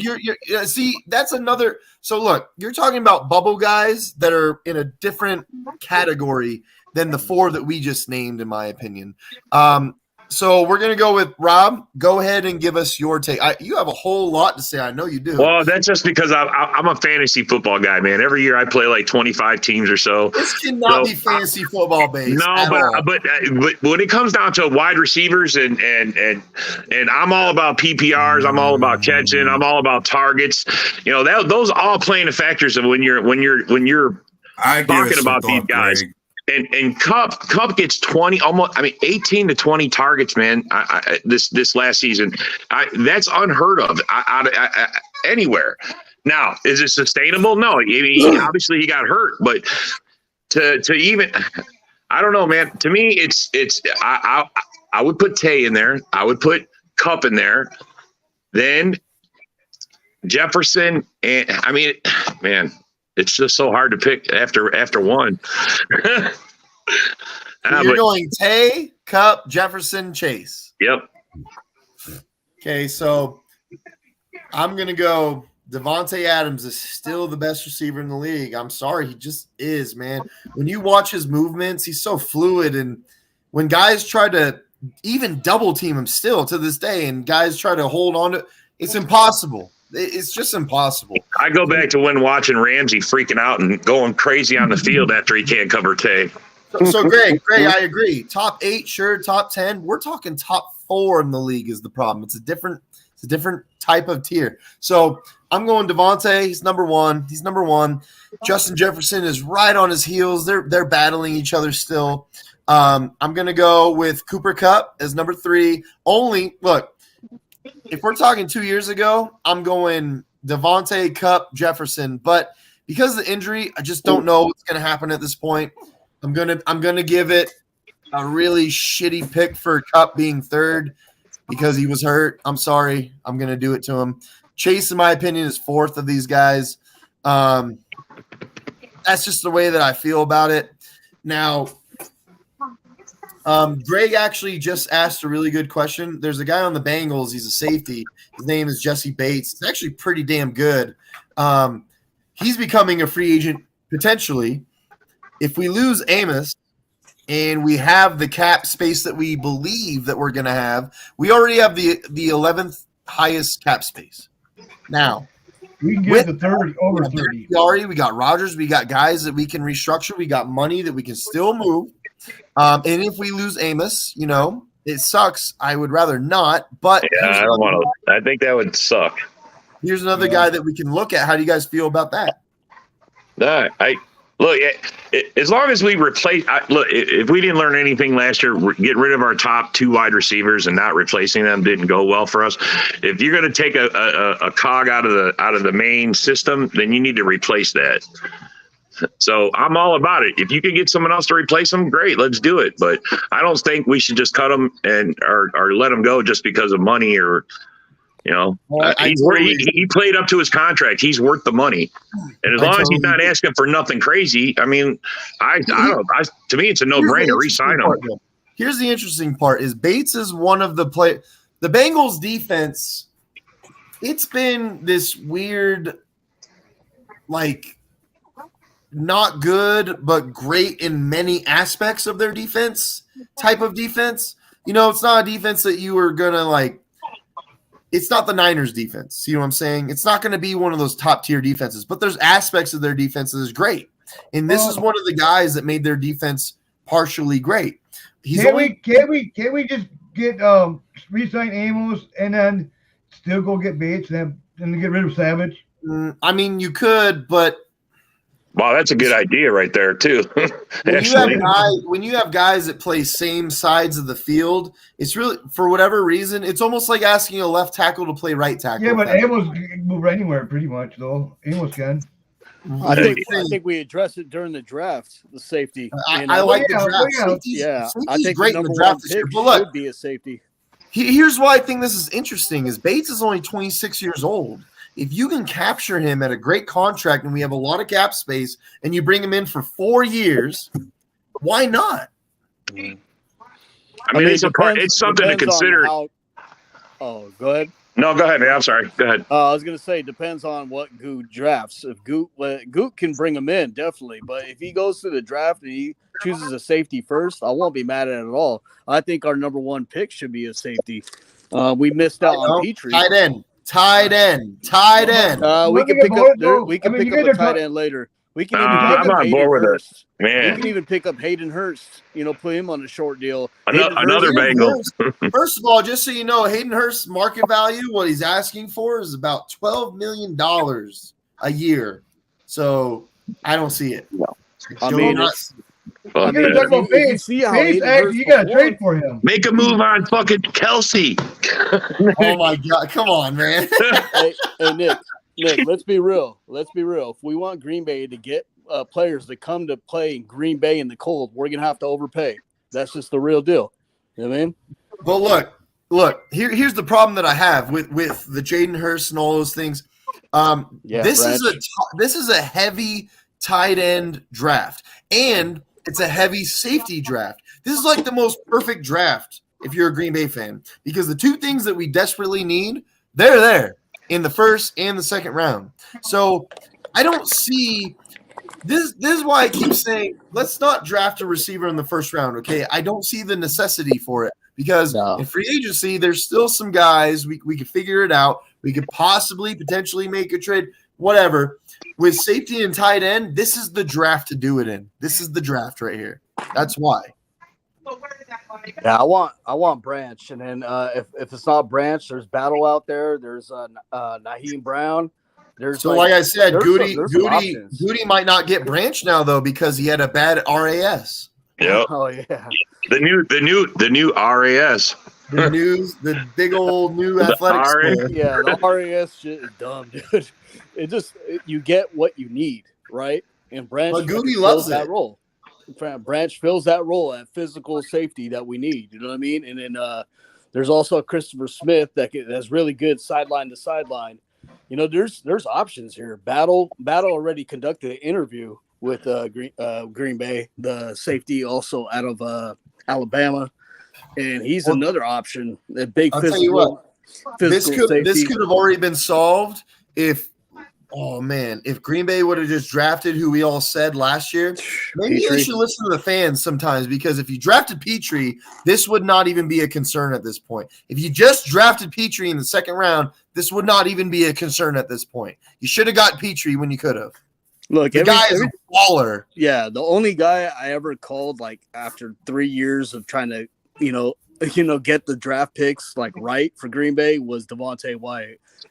Green Bay is going to pick like somebody totally different than we're thinking of. Oh, exactly. They always do. That it's never even close what you think. Yeah, exactly. The only one I called was Devontae Wyatt, but that was the luck of the draw that he was there available for. And we're actually in a scary good position where we could trade up or down and for some.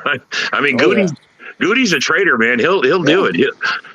He'll make the move, man. And it all depends what we get for Rodgers too. Yeah, here's another thing. Goody likes to fill spots too. Like if there's somebody injured or out through the year, he'll find that spot. He'll find that FA that gets. He's good about finding good free agents, man. I mean, that's how we got Campbell. That's how there's some guys that came in here that he's after losing Gary and over. Whew. Oh yeah, and then one thing I noticed about Goody.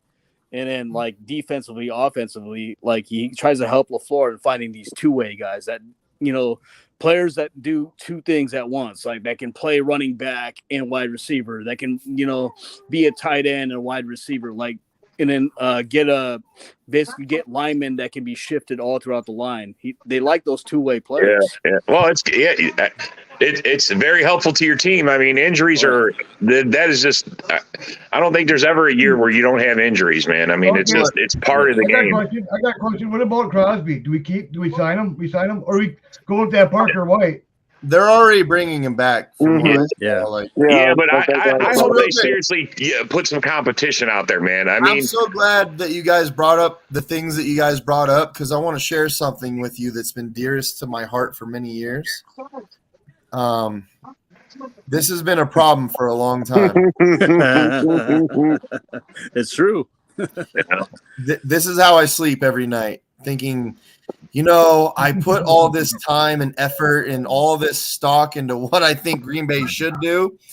And now Jennifer Aniston's mad at me because I'm pretty sure they're not going to draft who I think they're going to draft. Yeah, look at the anger in Nick's face. Notice it's not matching his arm color. You see how lonely I look in my pillow? Like, oh, man.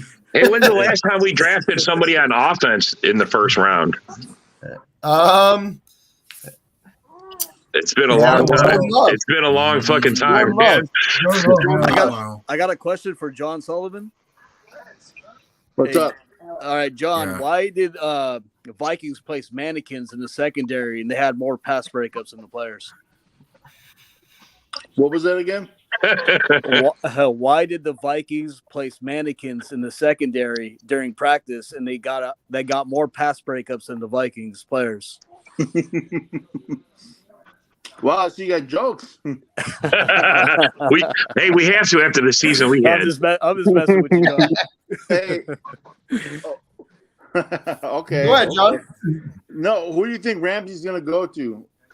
Not the Lions. I don't think he's going anywhere, if I'm being honest. Yeah, Dan Campbell already killed those rumors. He said we're not looking at anybody to pick up.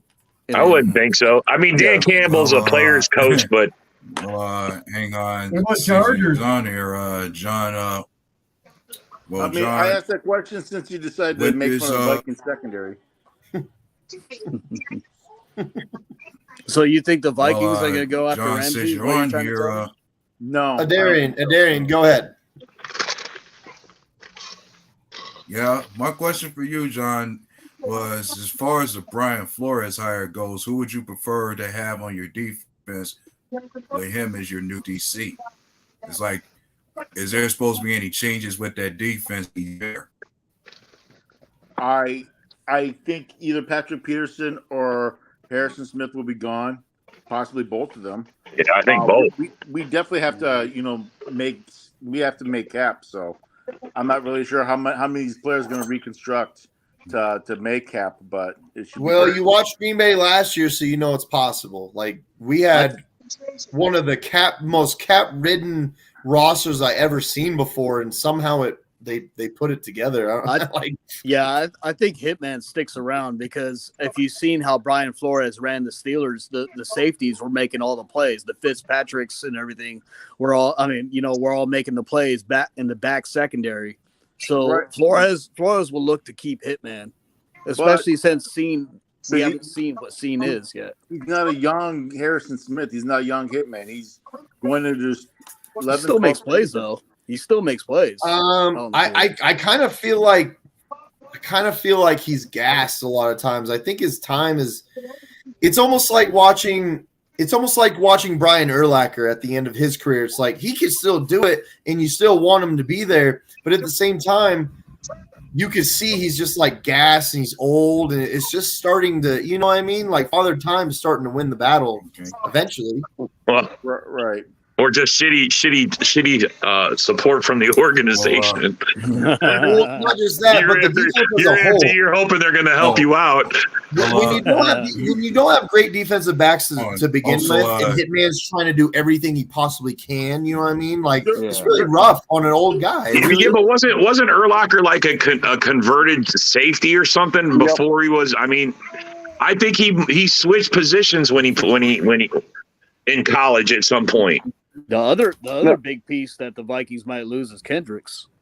Yeah. And then you got Jemez on here saying get rid of Daniil Hunter and keep Zadarius Smith, which I thought was absurd.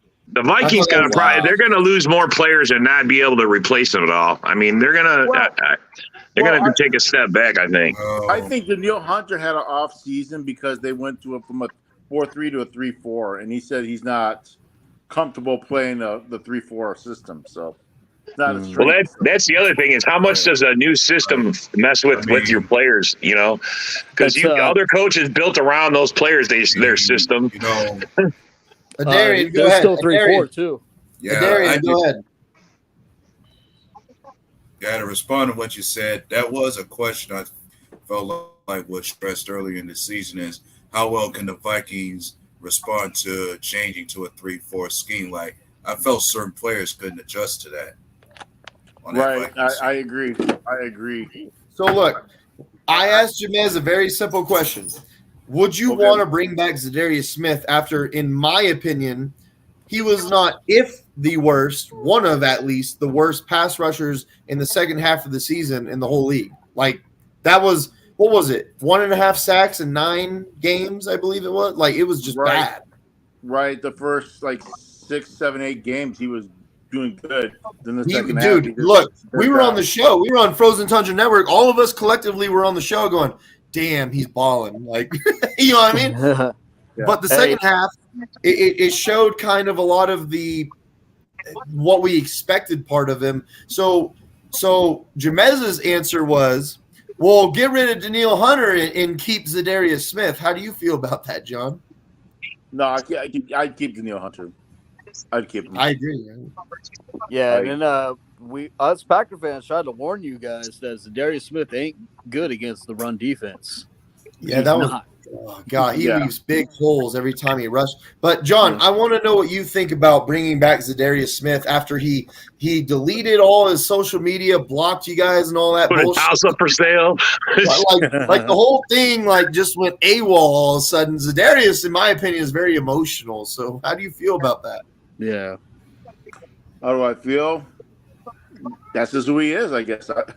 You guys know That's the new NFL. That's more the players trying to control the team, man. This is. But John, do you want him back? You save. I believe Jamez said you save like $12 million if you don't bring him back. Yeah, that's what he said. $12 million. Well, I guess I wouldn't mind seeing how he plays with the new system that's going to be coming up with Brian Flores. So that'd be very interesting. Screw that! I would cut his ass and say, "Look, you want to play for us? You're going to have to do it for half of what you got coming, because you did not play up to your contract, you fucker." That's how I would be about it. Are you talking about Aaron Rodgers or what? No. Oh my God. Oh, okay. Non-dorm. Zadarius Smith. Hey, Zadarius stuck it to us when he was losing by 43. I just want to educate everybody that did watch this show and doesn't know who Billy Hoyle is. Okay. Oh yeah. Billy Hoyle. Nick would get scored on by Wesley Snipes. First of all, I blocked that. I just didn't. I didn't want to boast. I blocked that. Yeah, you smacked him in the fucking nuts. Dude, I had to do something. He kept going, we gonna sizzle. We gonna sizzle. So let's get back to the okay. I got a good one. I got a good one for you, John. There's so much going on when it comes to the Bears, obviously. Like this is the funnest part of being an NFC North fan is when one team sucks. It used to be the Lions. When one team sucks, we just get to absolutely all pounce on them all together. It's like everyone hates the Packers. We get it. Y'all hate us because we're uplifting the whole division. The Packers very, very dislike the Vikings because they're the closest thing that's rivaled us as of recent history. And now there's the Lions who are starting to actually look like they might be decent, which good for them, but we have to see it first. Now there's the Bears. The Bears are right now the hottest topic because they have historically one of the worst passing quarterbacks in NFL history already, per the stats, the efficiencies, all the metrics, okay? And they're talking about we're going to give up our first pick for multiple first-round picks, and everyone's going, I'm not giving you that. Now, so you're saying Justin Fields is worse than Tim Tebow? I'm saying, yeah, actually, by the metrics, by the yards per games, by the stats, by the averages, he was ranked lower than – he's one of the worst statistical quarterbacks in history already, passing the ball. Talk about Fields? Yes. Well, I mean, that tracks. I mean, like he's the best running back in the North. So what are they doing here? Like, I feel like, look, if I'm being honest, trade down and get one of the two quarterbacks that everyone wants this draft, or trade down, get rid of Fields, tank for Caleb Williams next year. But I just don't feel like Justin Fields. I just don't feel like it's viable. I just don't. What do you think? Why don't the Bears just trade Fields if he's so good and they think he's that good? Why don't they get rid of him and get a quarterback in there to can fit their system? Well, I don't know why they haven't traded Fields to get more Gatorade flavors by now. It's because they're bullshitting. John Sullivan, what do you think about the Bears and their situation right now? Because I feel like it's a terrible situation to be in. You're not going to find any Bears fans that are going to say, "Yeah, we should trade him." They're going to say they're going to blame the offensive line, which the offensive line was really inconsistent last season. But it was ranked in the top 10 last season. It was ranked 14th, but that's high. No, that was their past. That was their past offensive line rank. Their entire offensive line rank was in the top 10 per PFF, and Justin Fields had more time to throw the ball than any quarterback in the whole league last year. Wow, that's just because he's running for his life. Actually, if you watch, there's a lot of videos that they show where it had nothing to do with him running for his life. It had to do with he puts his head down the second he feels pressure, and he doesn't know what to do with the ball at that point. I see games like that. Before he hits the line of scrimmage, instead of lifting his head up and finding his receivers, he looks down or looks towards the sideline, and he just runs. Because there are guys that are open when he does that. He just doesn't look at them. It's a problem. Yeah. And then it's bullshit from Bear fans saying, "Oh, there's nobody wide open." There's no Not way. true. There's no way defensive backs can sit there and guard a guy that long. And he went out purposely to go get Claypool and pay a second-round pick for him. And there are full videos. Okay, full videos. If you take Cole Kmet out of their offense, what else would they have done this year? Because that was their whole I'm not offense. joking when I tell you, there's full long videos of clips of just this last year where guys are wide open and Justin Fields doesn't look left to right. He just doesn't. So I'm going to get to you, John Dorn. You're going to be second. John Sullivan. We're going to go John to John. You talk on that real quick for me. What is it to talk about, really? I mean, honestly. Tell me what you think about it. Tell me your opinion on him. I would like for him to stick around, and hopefully the Bears suck for the next 3-4 years. Hopefully they should, they're in the basement for the next 3-4 years. Do you think he'll ever be a good quarterback? Well, he's a quarterback in the NFL, so I think to make as a quarterback in the NFL, doing pretty damn good. Do you think he'll ever be a good NFL quarterback? Maybe, if he learns the fundamentals of being a quarterback, how to check defenses, check down, do audibles, he'll be decent. Do you believe that he's in an organization that's going to help him learn those fundamentals? From the history of the Chicago Bears, no. There we go. You made a right choice there, buddy. Just being honest. Get a Bear. Let's go to John Dorn. Go ahead. Well, I mean, I get it. Like John Sullivan said, I mean, to tell you the truth, they're going to be down there for a while anyways in the basement, so you might as well just run with Justin Fields at least this year and load up that offensive line and defensive line, and then go from there. Because next year you're going to be picking the top three anyways, probably. So you can get quarterback then. My favorite highlight of the year is when Justin Fields tried to do an Aaron Rodgers type of rollout, and Preston Smith is like, nope, and just sacked him and put him down on the ground. What about when Dak Prescott in the playoffs? Mike McCarthy made Dak Prescott do an Aaron Rodgers rollout that he used in the playoffs that he doesn't normally do, and Dak Prescott basically just went and didn't know what to do with it and just fucked up the whole game. Bro, you got to realize, like these people got to realize, you can take great plays from great quarterbacks and mimic those plays, but there's great plays from the great quarterbacks themselves that you can't mimic. You know what I mean? Yeah. The throw to what was the tight end's name that year? Fuck, what's his name? For the Cowboys? Jared Cook. That throw to Jared Cook, what do you think is going to happen when you roll out Dak Prescott and you're trying to make that throw? What do you think is going to happen? It's not going to – you're trying to mimic a play that's impossible to mimic. I'm just saying, like, so. Ken, go ahead. You take it. You take the floor.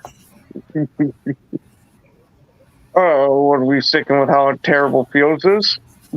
You can go with Justin Fields, how you feel about him, and you can talk about how Talk about his fumbles. Talk about his fumbles, his interceptions. we're noticing teams are trying to mimic plays that we've done with Aaron Rodgers, and you're just sitting there going, "Yeah, it doesn't work like that, right?" Like you're not getting the same success that we got. There's certain quarterbacks. Yeah, the only one that I've seen that's been able to mimic Rodgers was Mahomes. Yep. Personally, Mahomes, in my opinion, does it a little better. I mean, Well, he's younger. Well, yeah, he's younger now. Well, I mean, it's not even about being younger. Aaron Rodgers used to be young, and he never made. Dude, Mahomes makes plays I've never seen before. He blows my mind like constantly. But I mean, Rodgers used to make a lot of those plays too. Mahomes has a better cannon than Rodgers. Mahomes with a flick of the wrist. Well, so does Jordan Love. Jordan Love has got a better arm than Rodgers right now. I disagree. I disagree in a sense of what you said. Just a sense of what you said, Isaac, because Mahomes really does wind up the ball when he throws. He has a small wind up. It's not a big wind up, but he doesn't. Aaron Rodgers puts the ball to his ear and he flicks it. It's very unique. Like, yeah, Mahomes does the same thing, but he also whines when he throws. Rodgers has a strong arm, but Mahomes, I've seen him just throw like bombs. Like, remember back when he was in college? He was throwing bombs on A&M. Well, I don't think Rodgers has ever been a top, like, strongest arm candidate of the league. Yeah. Like, I don't think he's ever been. And that Mahomes guy. is gifted with that. Mahomes has like an Elway arm. It just he can flick it, and that ball just sails. The thing that Rodgers does that's so unique is he doesn't throw the ball. He doesn't want. He literally just puts the ball right here, and he just goes like he's throwing a dart. You know what I mean? He's got this weird. He doesn't have a throwing motion. He has a really quick release too. Yeah, Sometimes really when quick he release. Side shuffles it too. It's just like he's ready to run, then he side shuffles and throws it. It's like, You're talking about Mahomes. Yeah, dude. When Mahomes made that play to Jerick McKinnon when he was going to get hit, and he like. That's It was part like of the. That's it was part like of an the alley reason oop. why. Is what it looked like. It was like an alley oop. I was like, Man, what was that? the guy's just Ken, I don't know if you had more that you wanted to finish with. If you did, go ahead, and then you pass it over to A-Dub. What was I going to say? Pretty much, I look at Fields as the new version of Jamarcus Russell, and I've seen stats that he's even been worse than Jamarcus. That's Jamarcus. And that's from a guy that never studied any film whatsoever and still managed to somehow play a little bit better. I actually see Fields having a lot of comparisons to Terrell Pryor. That's how I do it. Okay. A guy that Terrell Pryor was not a bad passer at Ohio State at all. Actually, he's one of the best, greatest quarterbacks in Ohio State history. If you go look that up, he actually has some amazing stats at Ohio State. When he was drafted, he didn't really get the chance that he thought he would. And on the Raiders, they did give him a chance, and he wasn't like he made plays the same way that Justin Fields does. Like, if it was there, he was going to hit him. But the second he felt anybody around him, he did the same thing where he put his head down and he just went, I'm taking off. That's a huge problem in my eyes, guys. I don't want my quarterback to look down at the ground and take off. That's not what I want out of my quarterback. Let me check and make sure his shoelaces are all tied before he runs. Probably. And here's another thing. There was videos, again, credit to Simon, and Isaac was talking about this last week. There's these videos that have surfaced now where it's not just looking down at the ground. Instead of looking at his progressions, he now looks completely at the sideline because he's trying to catch an edge. So while here's the difference. When Chicago Bears fans say, well, he's like Jalen Hurts, he's nothing like Jalen Hurts. When Jalen Hurts runs out of the pocket, he's still looking at his receivers. He's still looking through his progressions. He has learned how to look for the open guy. Whereas Justin Fields, when he looks at the sideline, he doesn't look anywhere else other than the sideline. And if I got to hear one more Bears fan say Fields is a rookie, I'm gonna strangle him. It's just it's not sustainable, right, guys? This is not sustainable, obviously. Well, not just that, but I mean, Jalen Hurts. I mean, when he runs, he's running. I mean, he's ready to put a hit on somebody. So I agree with that. He's gonna quarterback do that, you know. I know exactly what you're talking about because when Justin Fields runs, it's more like Michael Vick where he's trying to like shift around. Yeah. When Jalen Hurts runs, it's kind of like Kaepernick where he's not afraid to like hold the ball and just go boom. You know what I mean? Yeah. Kaepernick was a very aggressive. He's not afraid runner. of contact at all. Jalen Hurts just worked out like a monster. It just got big. You see him when he leg presses? It's crazy. He's like, when he leg presses himself. Whoa. That's him just like pushing the pocket. You see a lot of these runs. It just you can see that. That's from all his leg presses and squats. Go ahead, Darian. And you've seen how strong. And I was going to say for Jalen Hurts, you've seen how strong he was when it came to running for those 4th and 1 plays in that Super Bowl. They're trying to ban it. No, they're trying to ban it now. But see that? I was going to be pissed if the Eagles won the Super Bowl. Oh, I'm sorry. Go ahead, Darian. Go ahead and finish what you guys say. I was saying you guys were talking about how good could Justin Fields be.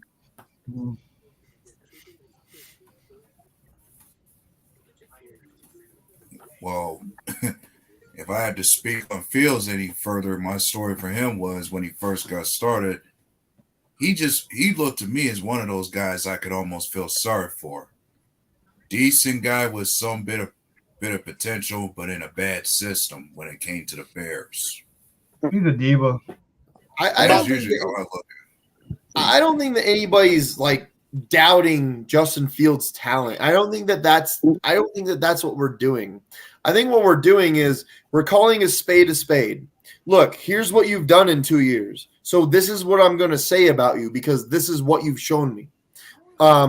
If Jordan Love started last year in the year before that, right? Let's say Aaron Rodgers did leave and Jordan Love started the last 2 years and Jordan Love absolutely sucked these last 2 years and he was our starting quarterback this third year, right?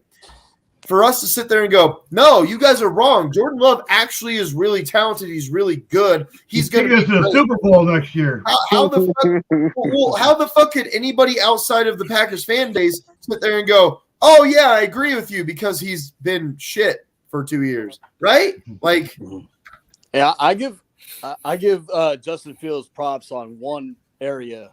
Is the kid is actually tough. The kid is really tough. Yeah. I've seen him taking really big hits. I've seen him slide and give himself up and get hit that way. He's like catching a chicken with the head cut off, trying catching the chicken like that. He's squirrely little fucker, try catching him, you know. I think that he doesn't have the passing talent to help the Bears. I don't think that his situation.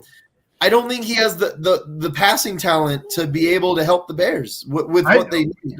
Yeah, I think the best thing for him, the gadget. Yeah, a gadget guy. You know, you bring him in. No, because I disagree. Because I think that if Justin Fields played for a franchise that knew, let's say that Justin Fields played for, just for example, the Niners. Okay, I think that you could find some serious problems running into that guy playing for the Niners, okay? Yeah. I think he could develop. I think that Kyle Shanahan is very well versed in developing quarterbacks. Like, that's what he does. So I just think that Justin Fields could have been a great quarterback. He's not going to be a great quarterback, though, because of his situation in the franchise that's running him. I actually think it's really sad because I don't want to hate Justin Fields. I don't want to sit there and shit on Justin Fields. But because of the team that you play for and the franchise that runs you, you're just falling into this humongous just trap, man, this buzzsaw. You know what I mean? But let's be honest, he can plug in a lot of quarterbacks on the Niners offense. You know, as much as they run the ball, like with Christian McCaffrey, it became even 2 times more because they would do it with Deebo Samuels. Then they would do it with Mostert. They would do it with, you know what I mean? Like there's a litany of guys that they just have average careers, but are in Shanahan's system that make them look better. And even if they got a quarterback passer and can throw some more, they're still going to run the ball because Mike that's the just how Bear Shanahan Bills will runs. change their mind at the end of the 2023 season. We'll see. But would that. you guys agree with this? Would you guys agree with this? What I'm trying to get at is we're not doubting Fields, we're doubting the Bears, basically. You know what I mean? Right. Yeah. I just don't think he's capable of learning the defense and going through all that. I mean, funny can. funny thing about comparisons. Hey, funny thing about comparisons, as far as Fields being compared to anybody, there have been times I've watched Fields and think him and Lamar Jackson can almost be the same type of quarter. I actually think that Fields could have been a better passer than Lamar Jackson. I just think that because of the way that everything transpired, again, I'm not doubting Fields. That's not where I'm going with this. I'm doubting the Bears. That's the problem. I think the Bears failed him, and he's not developing. He's not developing the skills that he needs to develop to be a great quarterback, and it's never going to happen now. And again, I'll bet you money that you guys would not disagree with that. Has nothing to do with Fields himself, right? Hey, Mike the Bear fan should come on and explain himself because he's talking a lot right now. Yeah, Mike, jump on real quick and tell us. Yeah, what if you see a lot of the practice clips, like like the training camp and practice clips going around of Fields, he's doing Getsy's teaching them Rodgers type of plays, and that's just intended for Rodgers. Here's the thing that we got. Here's the problem that we got at earlier. Stop. Everybody other than Mahomes, obviously, and Andy Reid, because they're geniuses together. Stop trying to do similar things to Aaron Rodgers. It's not gonna it's just not gonna work the same way, right? Like, let me ask you, John Sullivan, as a huge Vikings fan, if the Vikings were trying to teach Kirk Cousins to be Aaron Rodgers, wouldn't you sit there and go, why don't you try to teach him just to be a better Kirk Cousins instead of trying to teach him to be Rodgers, right? Right. No, absolutely. Absolutely. That's not true, Mike. Come on. Get on the show. Defend your Bears. We want to hear about it. Again, we're not doubting Justin Fields' talent. That's not what I'm doing. But you guys have not done him any fucking services at this point. Don't you guys agree that I think Justin Fields in a different situation, in a passing attack type offense with a team, with a franchise that knows how to develop a quarterback, this could have been completely different. It really could have. It's almost like Matthew Stafford in Detroit. Hey, here's a compliment, Mike. You guys are building a nice new stadium. Jump on and defend your quarterback then. We want to hear about it. Stop being a wiener. Get on. Jump on. Let's talk about it. Well, I mean, go ahead, Darren. When it comes to downing the Bears, when it comes to downing the Bears, the most I ever kept saying to them is that they needed, if there was a time they needed to improve that offensive line for it to protect Fields, it should have been the year they picked him up. He is tough, but I just rather my quarterback not take so many of those hits like he did his first year coming in. And the second year, it didn't seem to get any better, especially when you pay attention to the past two seasons. He's been the most sacked quarterback in this division. Yeah, and I'm thinking that's a problem. When you watch Jordan Love play and you watch Fields play, Love has more control of the offense. He has not more control. He's looking around. He looks at this, and then if he's okay, nothing's open. He finds those holes and he takes off running. That's what Love does. I mean, Love actually looks more control of the whole fucking offense. Where Fields, he doesn't have control of it. It's like he's. Well, there's truth to what Nick is saying. Let's do this real quick. Isaac, I'm going to let you say your piece. I'm going to ask Sullivan because he's the counterpart to our whole show right now. So I'm going to ask Sullivan a question. I'm going to let Isaac speak his piece, and then Sullivan's going to go. Realistically, I know it's such a small sample size, and it's such a if, what could be, etc. Jordan Love, realistically, what do you see with this guy? How do you feel about him? Because a lot of Packers fans are really high on him. We've seen actual great footage of this guy make real NFL plays. I see already certain aspects of the guy that's really great. But Isaac, finish your piece, and John Sullivan's going to go with Jordan Love. What do you see through this guy? I was gonna say actually. what Nick was kind of alluding to a little bit earlier, yeah, Fields could be successful in the right offense there. Like, I mean, we saw him in Ohio State. He was throwing the ball more than he was running the ball. And that Bears line, yes, it's been good, and then it's been atrocious at times, which is he has to buy time to make those plays. But as we said, he's not really looking down the field to connect with some of these wide receivers. So part of it is Fields' fault. The other part of it is the team's fault. You know what I mean? So I can see. That's what I said earlier. Both We're sides talking of the about it. coin. Like they should trade him right now, Fields right now, because then build around him, give him 1 more year, see what he's like, and then you're gonna be down picking in the top third anyways. You might as well then wait till next year to get a quarterback if you need to. If he progresses, then you keep with Fields and keep going. You know what I mean? So welcome, Mike Carrico. Look, Mike, you're going to get your talk time. You already know on Frozen Tundra Network, you're not going to get talked over. I'm going to give you your time. John Sullivan was just asked a question by me, so I'm going to let him speak on that question real quick, and Mike's going to get his own time right after. Well, it'll be very interesting to see exactly what's going to go on with Aaron Rodgers if he sticks around, if he's going to be gone. I think that he should be gone. I think Aaron Rodgers needs to pass the torch on to Jordan Love. He needs to get developed with these Dobbs and Watson and whoever else you got on your team. He deserves his opportunity. I think he could be successful or he could be a flop. So it's pretty much up in the air. But from what you've seen so far, what is it that is your opinion on Jordan Love and how you feel going forward? Do you actually think it's worth it? Yeah, I think it is. I think it is. I mean, you guys want to move forward. I mean, Aaron Rodgers doesn't have like 10, 15 years left in him. He's probably maybe got 5 years at most. So I'm not talking about our quarterback position. I'm not talking about our situation. I'm talking about Jordan Love, the talent that Jordan Love is and everything that you've seen that he can do. How do you feel about him? Well, I've only seen him, the majority of his snaps was against Philadelphia. When he replaced Aaron Rodgers, I think was it the third quarter? I think it was. It was the very end of it was the fourth quarter, actually. I believe it was the very beginning of the fourth quarter. But you guys like to use this term garbage yards, garbage numbers. When do you call those garbage numbers though? No, because they were still in the game and we almost won that game because of Jordan Love at the end, actually. He came in when it was 37-23. And then he threw a touchdown immediately, so it was 37-30.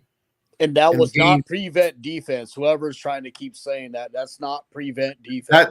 Yeah, it wasn't. Because you know what? The one that Christian Watson burnt dude, he was in man coverage, like low cut man coverage, and Christian Watson just full blown burnt dude.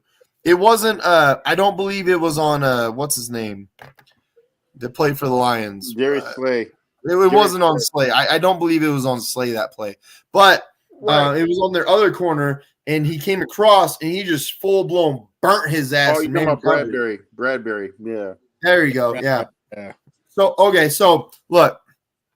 We're going to give this is going to be like a whole segment right here. We're going to give it to Mike. Mike, you got the floor.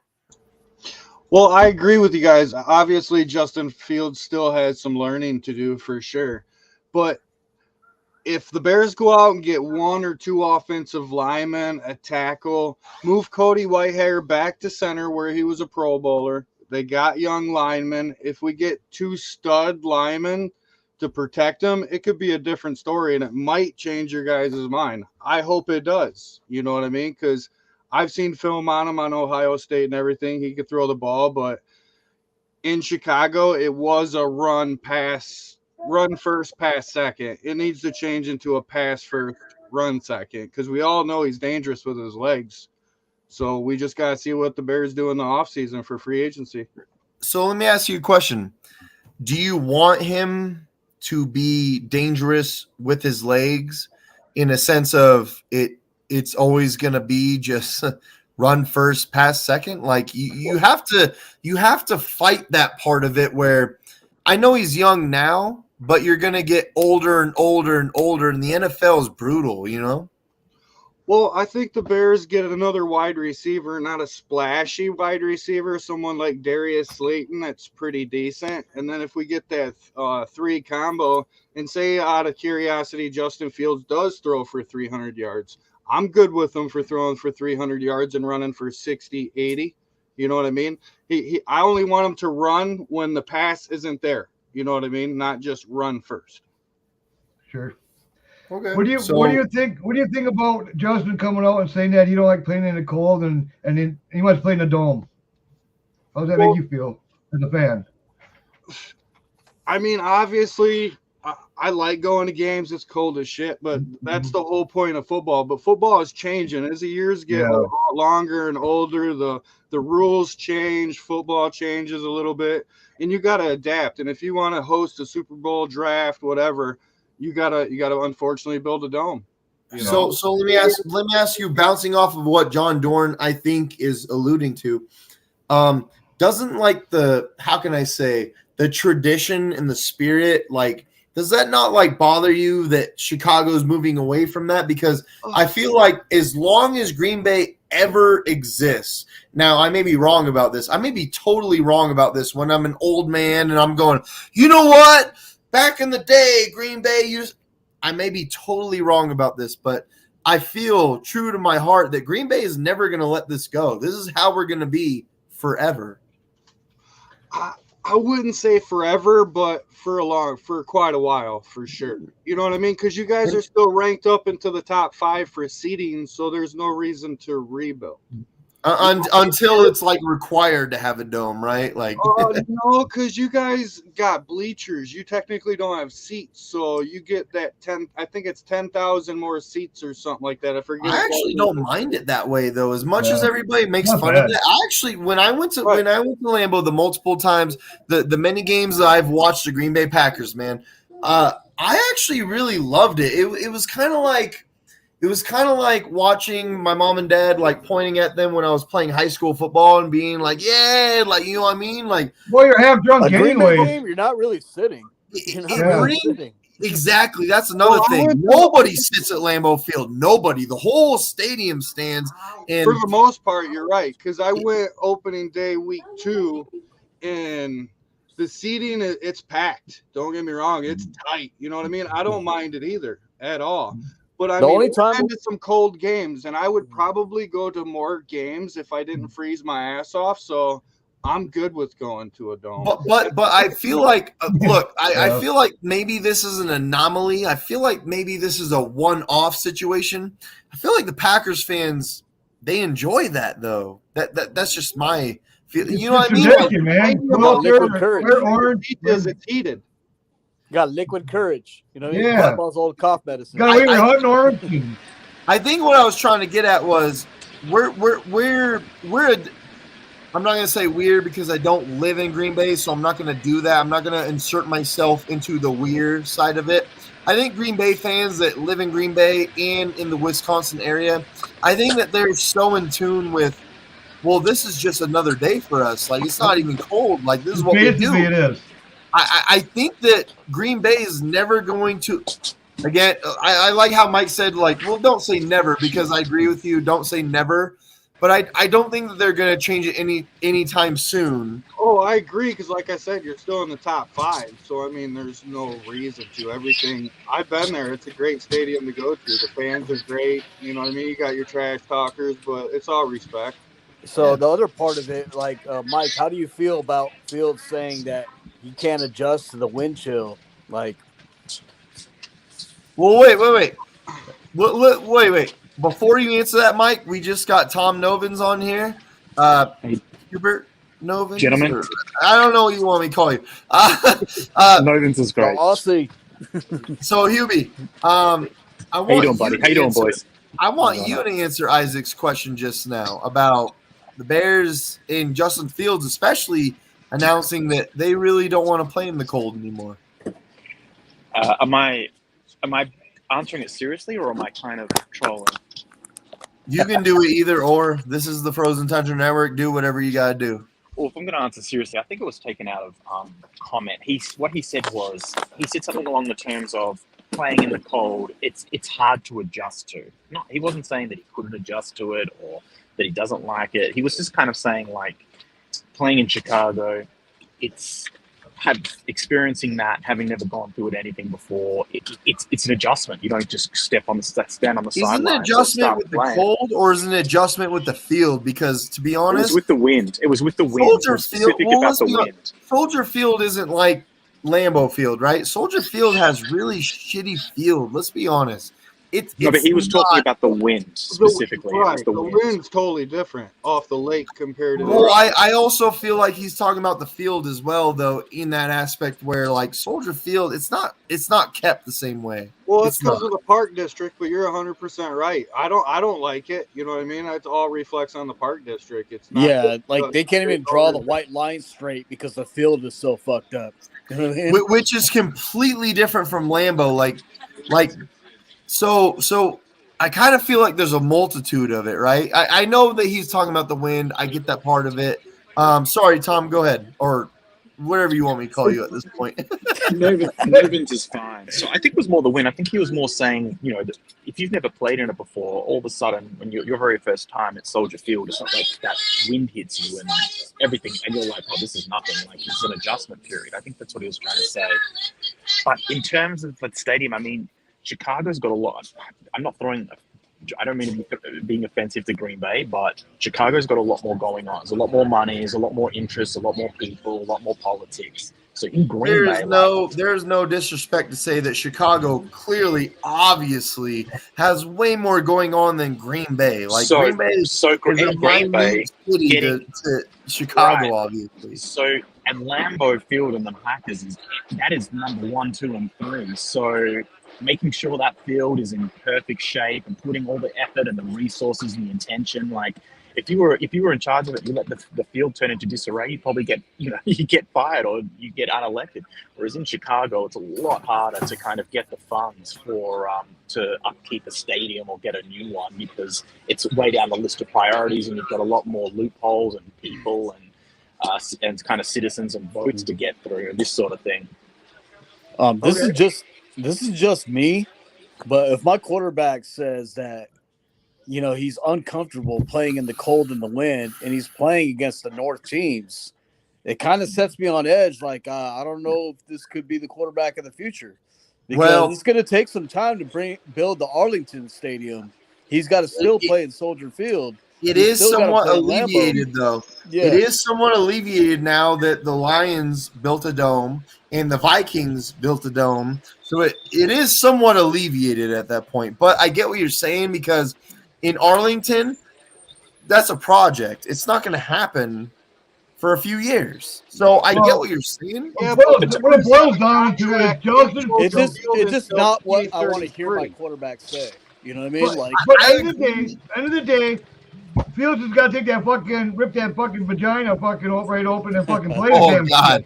Come on. Don't be the coach and fucking throw that damn ball. Don't run it, throw it. I think Mike can absolutely agree. Like, obviously you don't want to hear your supposed franchise quarterback say something like that, because you're going to have to deal with that.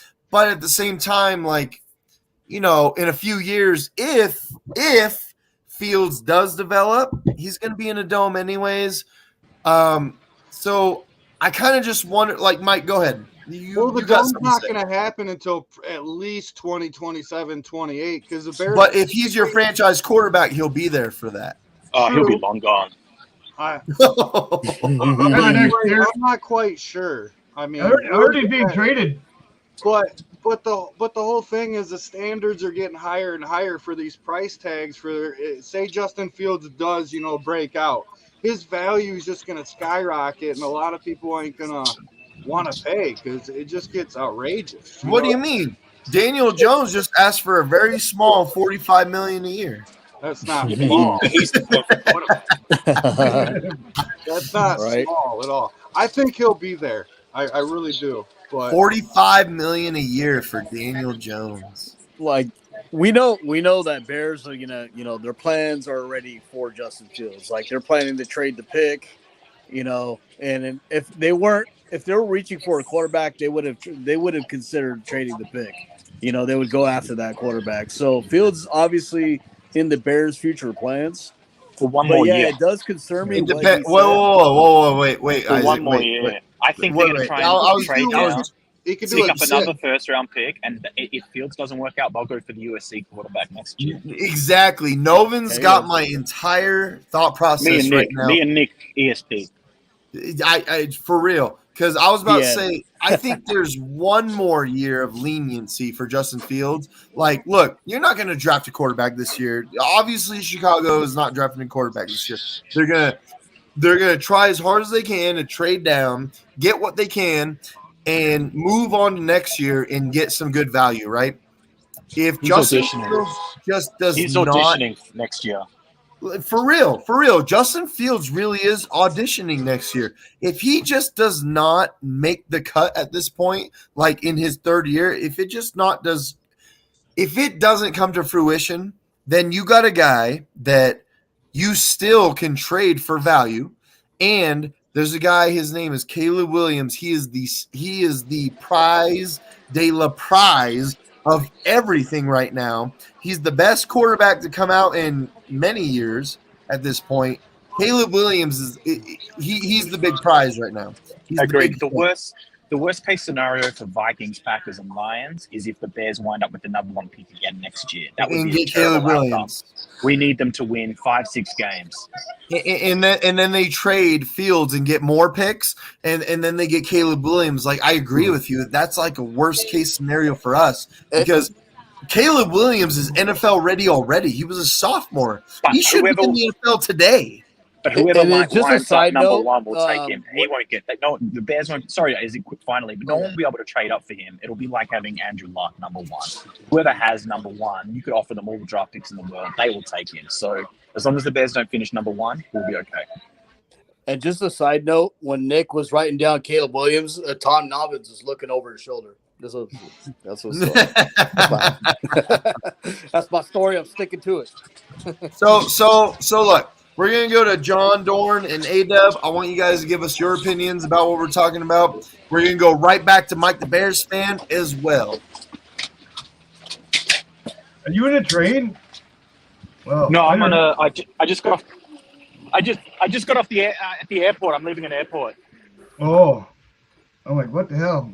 City life, I guess. I don't know. I'm on a country. I've been touring Carolina. I've been in rural Carolina for the last week. So yeah, he's just coming back from Australia. He's bringing back Andrew Bogut. Anyways, go ahead, John Dorn. Tell us what you think about your football opinions instead of your train opinions. My football opinions? Well, I think the Lions are same old Lions. No, that's not what we're talking about. We're talking about. He's totally off topic. God darn.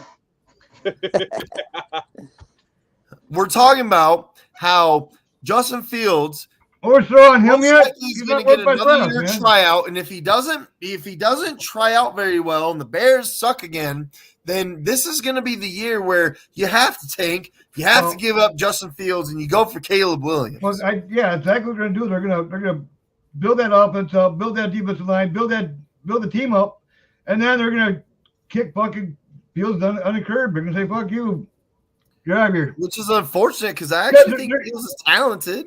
Talented in what? Running? True, but being a Bear fan, we never had a great quarterback, so we're good at moving on. It's not that Fields doesn't have a talented arm. I've never seen he has good arm. He has good arm, but it's just everything around it. I mean, that's exactly. He doesn't know how to play the ball. He always, people always swat the ball out of his hands. He just doesn't. I mean, it's teachable though. You can, but I don't know. We'll see what happens. Go one more year. Go ahead, Darian. Give us your take.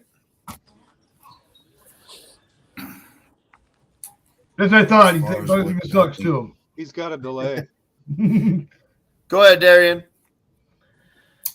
As far as what I think happens with Justin Fields, it's simply enough. I say give him one more year to prove himself. Like, let the Bears get the certain players they need around him from a more competent number one receiver, because I did say before Mooney and Chase Claypool were number two receivers at best for you. So I think give Fields more complementary target for those guys, rebuild the offensive line around him, and let's see what he does with a much more improved look on the offense. If he pans out to show better, if he progresses and show better numbers than he has from this year, like if he duplicates what he did with the run as well as improve with the passing game, then I say he stays another year for the Bears, and you have something there. Good take. Good take. I've got a So, question for you, everyone, Nick. Hold on, Novins. I'm giving it to Mike. Hold on, Novins. We're gonna give it to Mike. I'll give it right back to you, Novins. I'm gonna give it to Mike real quick because I promised that. Before you take it, Mike, I'm just gonna say that Bears fans thought that Mooney was the number one, and I will actually say justifiably so because of the improvement that he did make right before that. So he ended up not being that. Justin Fields clearly, as much as I don't think he's a great passer at this point, he clearly made an improvement from last year. That's clear as day. Like, you can't argue that. So go ahead and give us your take, Mike, and then Novins is going to take over after that. Well, I already said before, Mooney is not a number one. They were going to move him to the number one to be the number one. That's like, rewinding back in the day when Hester was a hell of a return man, but he wanted to be a receiver and get that receiver money. He was never a receiver. You know what I mean? Yeah, he might be a 2 or even better in the slot. You know what I mean? I'm hoping Claypool is the number one. I don't think we're going to take a big splash at the wide receiver. But if we can get we got Claypool, put the Mooney in the slot, and if we get somebody like Darius Slayton from the Giants, because he's going to be a free agent, he'll be fairly cheap. That's a decent rotation. Plus, you got other guys on the bench that could possibly do something. I mean, St. Brown hasn't shown any flashiness, but he's a good blocker in other situations depending on the play. Okay. So, Novins, I just want to say before I give you the floor, you kind of look like a skinny CT from the challenge. I don't know who that is. I don't know who that is. You never watched the challenge with CT? I never heard of the challenge. The CT, well, I'll CT look it is up. the greatest, most dominant player in this game show with like brute strength. You kind of look like him, just a skinny version. Anyways, Novins, go ahead, take the floor. It's yours. What? I want to start with Mike, but I want to get everyone's opinion. Is there a world where after next year, if the Bears don't do well enough, and what is that level they need to reach to, is there a world where Eberflus is on the hot seat? I wouldn't say Eberflus would be on the hot seat quite yet, in my opinion, because really our rebuild started last year. There was a lot of situations that we had to go all in. I know I haven't talked to you in a while, but we paid out $94 million to players last year that didn't even play on the team. So that was our fall-in year, And last year, Poles, he only had 3 picks, not a first-rounder. He turned 3 picks and made double the picks. Melvin don't like it, but the Bears literally ranked number 7 overall in the draft category. If Poles can hit a home run in the free agency and the draft, we could possibly be like the Jaguars, go from dead last in the division and possibly fight for a playoff spot. I'm not saying we're winning 10 games at all, you know what I mean? But, you never know what can happen. You better have a backup quarterback. Is to spend $100 million, and it just depends on how they do that. I think Eberflus is on the hot seat. This year, depending on all the moves Poles makes, if he builds a team around Fields and they're not progressing, they're not doing well, I don't see Eberflus coaching another year for the Bears after, because Poles wants to be the guy that's known to be right. Remember what he said? As soon as he got hired, I want to take the North and never give it back. Right, but which you is him saying that years. he You wants can't to just give run him things. 2 years. You got to give him a couple years. Yeah, But but the next year you're not going to have as much cap space as you are going to have this year. Actually, we still have a lot of cap space. Yeah, it's going to be over $100 million again. Yeah. Well, with all that's dependent on what you spend this year, with all True, your spending, but I don't think we're going to spend it all. We're going to spend about $65 to $80 million. That's my. But you can only carry over so much, though. I think $30 you million spend a lot. in the bank and carry some stuff over. There's so many holes on the Bears right now. I think you guys are going to spend a lot. let's say Eberflus wins 4 or 5 games and it finishes in the cellar again and is like clearly the weakest team in the division, like a little bit of a step up from this year, but not a major one. I don't know. I think he could be in trouble. I think we're going to win more than 5 games personally. I think we're going to be more on the 7-8 games just for the fact we got a lot of moves. I see your point, Mike. Last year we couldn't make a lot of moves because we didn't have any money. We had to like get rid of all that dead weight to get set up for this situation. Like I said, it just depends what they do in free agency and the draft. It really does. I mean, obviously, if it's a bust, anybody can be on the hot seat for the most part. But if it hits a home run across the board, you know what I mean? It could be a lot. Yeah, I'm going in the position.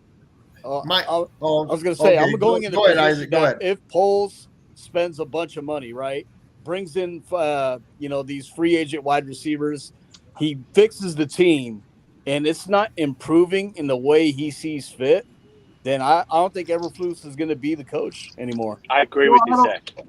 I just don't think the wide receiver is our main priority. Obviously, we need another weapon, which I agree. But I'm not saying wide receiver only. It's the defensive line and offensive line.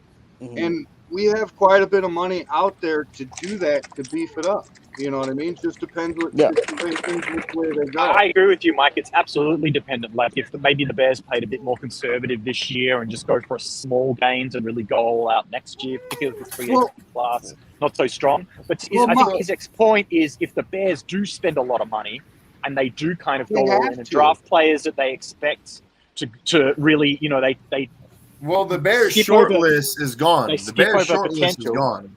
They skip the over Bears potential short and list go of for Josh guys that can play now. Ron Payne, all these guys that were on your short list you're not getting them at this point. I just don't think he'll be on the hot seat next year. I think it may be possibly the next year. Because I personally think they're going to go out and get 3 defensive But all that cap space, I understand the cap space. You have all this cap space, but look, there's nobody that you're going to get that's going to be this game-changing person with all this cap space at this guy at this time.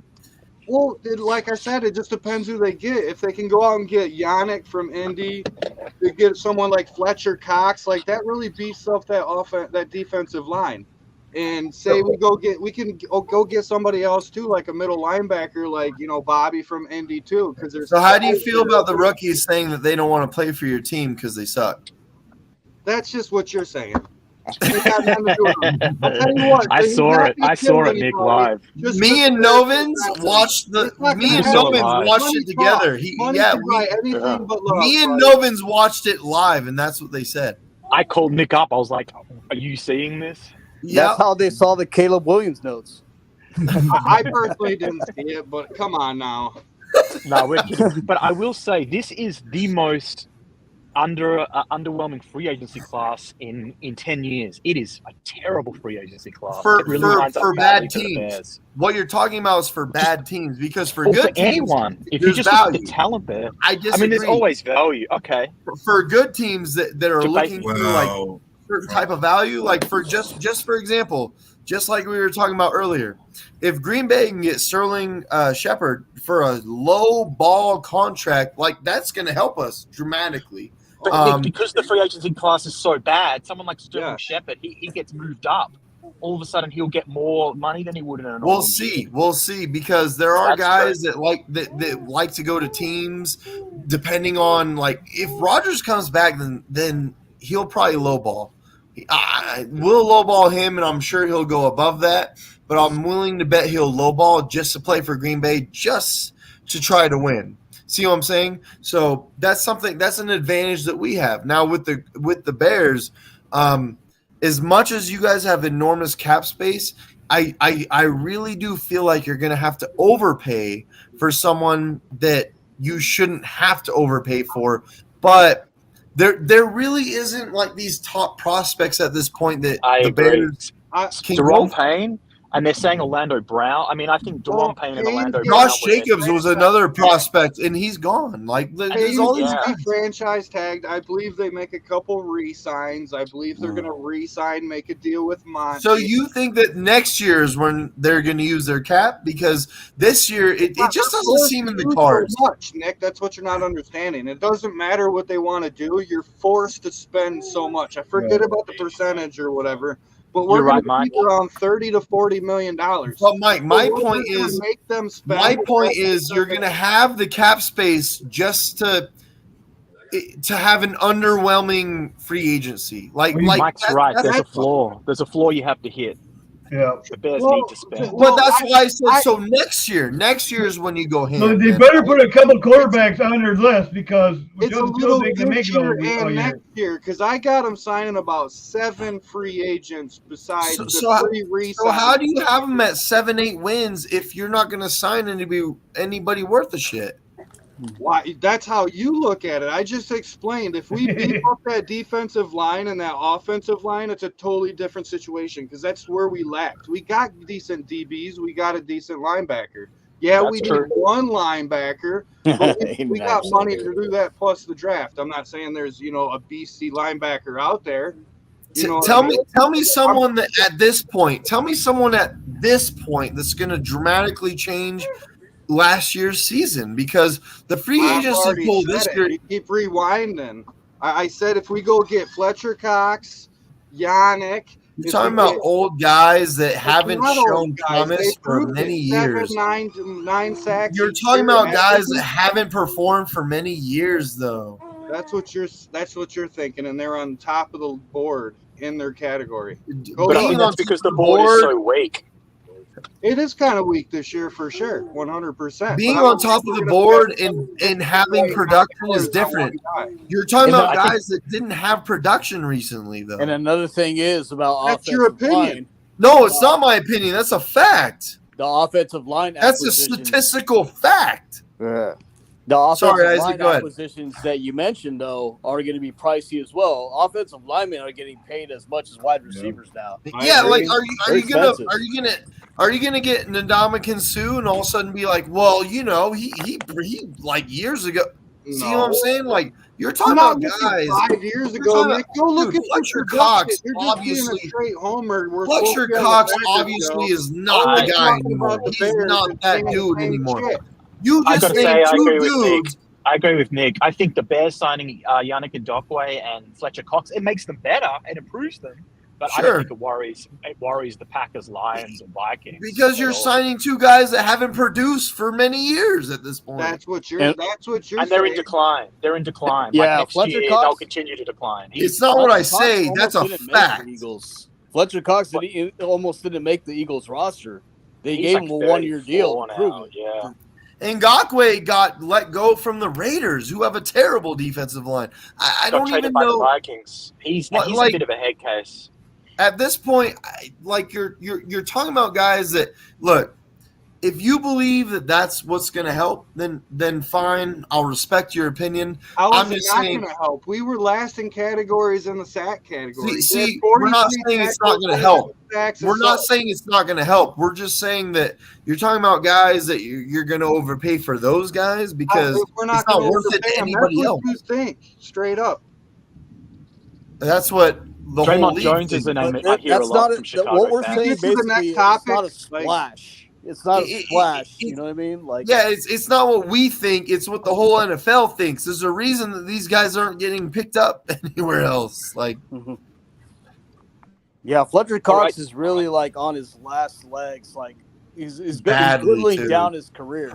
Like, it's declining every year. Ngakoue, come on, bro. I think he's a Hall of Famer. Oh, Hall of Famer for sure. Ngakoue hasn't been good for years, man. It's been a few years. Fletcher Cox is obviously a Hall of Famer, but like we were just talking about, these recent years, it's going downhill fast for this guy.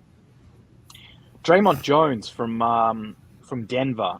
He was a 3rd-round pick out of Ohio State a few years ago. He's really had a great 4th year. That's a name you hear from Bear fans, but I think they're going to have to overpay to get him. He's a good defensive tackle, but to Nick's point, he's not someone that drastically changes the outlook for your defense and your team. Mike left because we were mean. So, look, Novins, you and your I've said this many shows in many days and many months now. Okay. The Lions were the best football team in the NFC You have North. said that. And I They personally were believe the Packers, by the end of the year, I believe the Packers were the second best. 100%, and I believe that the Vikings justifiably were the third best. I don't give a fuck that you won 13 games and went to the Me neither. playoffs. You were the third best team in the North, and I truly believe that. The Lions and the Packers took a long time to get going. And over the season, the Vikings won the division. They won 13 games, 100%. Okay, well done. Well, But once the by second the half end of the season got going, right, all of a by the sudden it end of got the season- going. You know what I mean? Yeah. Exactly. By the end of the season, like if you were to reset and have a tournament or something of all the teams in our division, Round robin the Packers tournament. and Lions, yeah, and everyone played everyone, say, twice, once at home or once away. The Vikings are finishing third. You know, Lions did a rebuild correctly. They did super correct. I They love got what rid they're of- doing. Yeah, They they did a got really rid of great rebuild. Stafford. You know what I mean? They got rid of Stafford, and it was necessary because you know why? I hated that. I Well, hated that. First of all, I really did hate that because I still don't believe in Goff. But I get No. where you're It going was with needed. it, Isaac. No, It was- Isaac, I get where yeah. you're going with it. Yeah. I still hated that though. Yeah, you got to cut off if you want to go full reboot. You got to cut off the head of the snake, and the head of the snake was Stafford, right? You know, he was the Right. leader of the team. He was the guy that made the Lions, you know, a good team. There was many years where Stafford played well, Made a lot of and money. Made the Lions. In made my the Lions a opinion, good- he's a top 50, top 25, maybe even top 20 quarterback ever. Yeah, but in order for the Lions to reinvent themselves, they had to get rid of Stafford, which Absolutely. they did. And I look think at he was sick. I think he was over us. I think had he stayed, I don't think he would have played particularly well. It's like a hate relationship at that point. It's like they both hate each other. And didn't he say something that like I didn't really want to stick around for a rebuild? Like you said something around the nature of that. More than that, he went. I know he. I mean, we still get on very well. Like he's been very respectful. You even see in the ads he gives us little shout outs. But after the season, he went to the owner and said, "Hey, I'm not playing for you. You have to trade me." That's Yeah, big, like, I remember that's common seeing knowledge. that. That's And public then he information. left. And then he left and won a Super Bowl. Yeah. So I was just about to, can you blame him though? Like, come on, man. Like that Not at all. situation was so bad. It was so toxic, man. I mean, It the was- it was- Lions were so bad. The Lions were as bad as the Bears last 3 years ago. The last year of Patricia, the Lions were really bad. Like it looked like we've done really well to get rebuild so quickly. And Like, let's it be looked honest, like- Stafford was the only thing that held you guys up in any sort of way. Absolutely. Okay, now if you guys don't make the playoffs, you think Dan Campbell's on a chopping block? No. It'd have to be a very step back. It'd I have to be really a really think- big step. I really think that management Ben loves Johnson Campbell. seems like he saved your season. I really think that management loves Campbell, and I don't think he's going anywhere for I any time agree. soon. And if you look at the Lions historically always they're a little soft. Their ownership is a little timid. They always fire a coach 1 or 2 years after they should have been fired. Yeah, that's true. And look, look. Like Isaac says, like they're all really, really close. I think it would take a really horrific season for him to get fired. I don't think it's playoffs see or it. bust. With the roster that you guys have, there's no way you're having a horrific season. There's just no I way. agree. I love it how people think Not only that. that, I really think that management is so desperate. Like, and this is not in a negative way. I mean this in a positive way. That management has been so desperate previously, like to have someone that they really trust, like so desperate. Like, please, can we just have one guy that doesn't suck at everything? And Yeah, Dan Campbell, I agree. as much as Dan Campbell hasn't throughout his tenure, he hasn't shown that he's gonna like take you to new heights and all this shit. I think he's improved and improved and improved and improved. So I think you still have to stick with this guy for at least a few more years. I'm not sold on him whatsoever. I'm sorry to say, I'm not sold on him. He's a great motivator. He's a great person to be around. I get all that. But he has But improved, when it comes to the head coaching, calling plays, he's horrible. But if you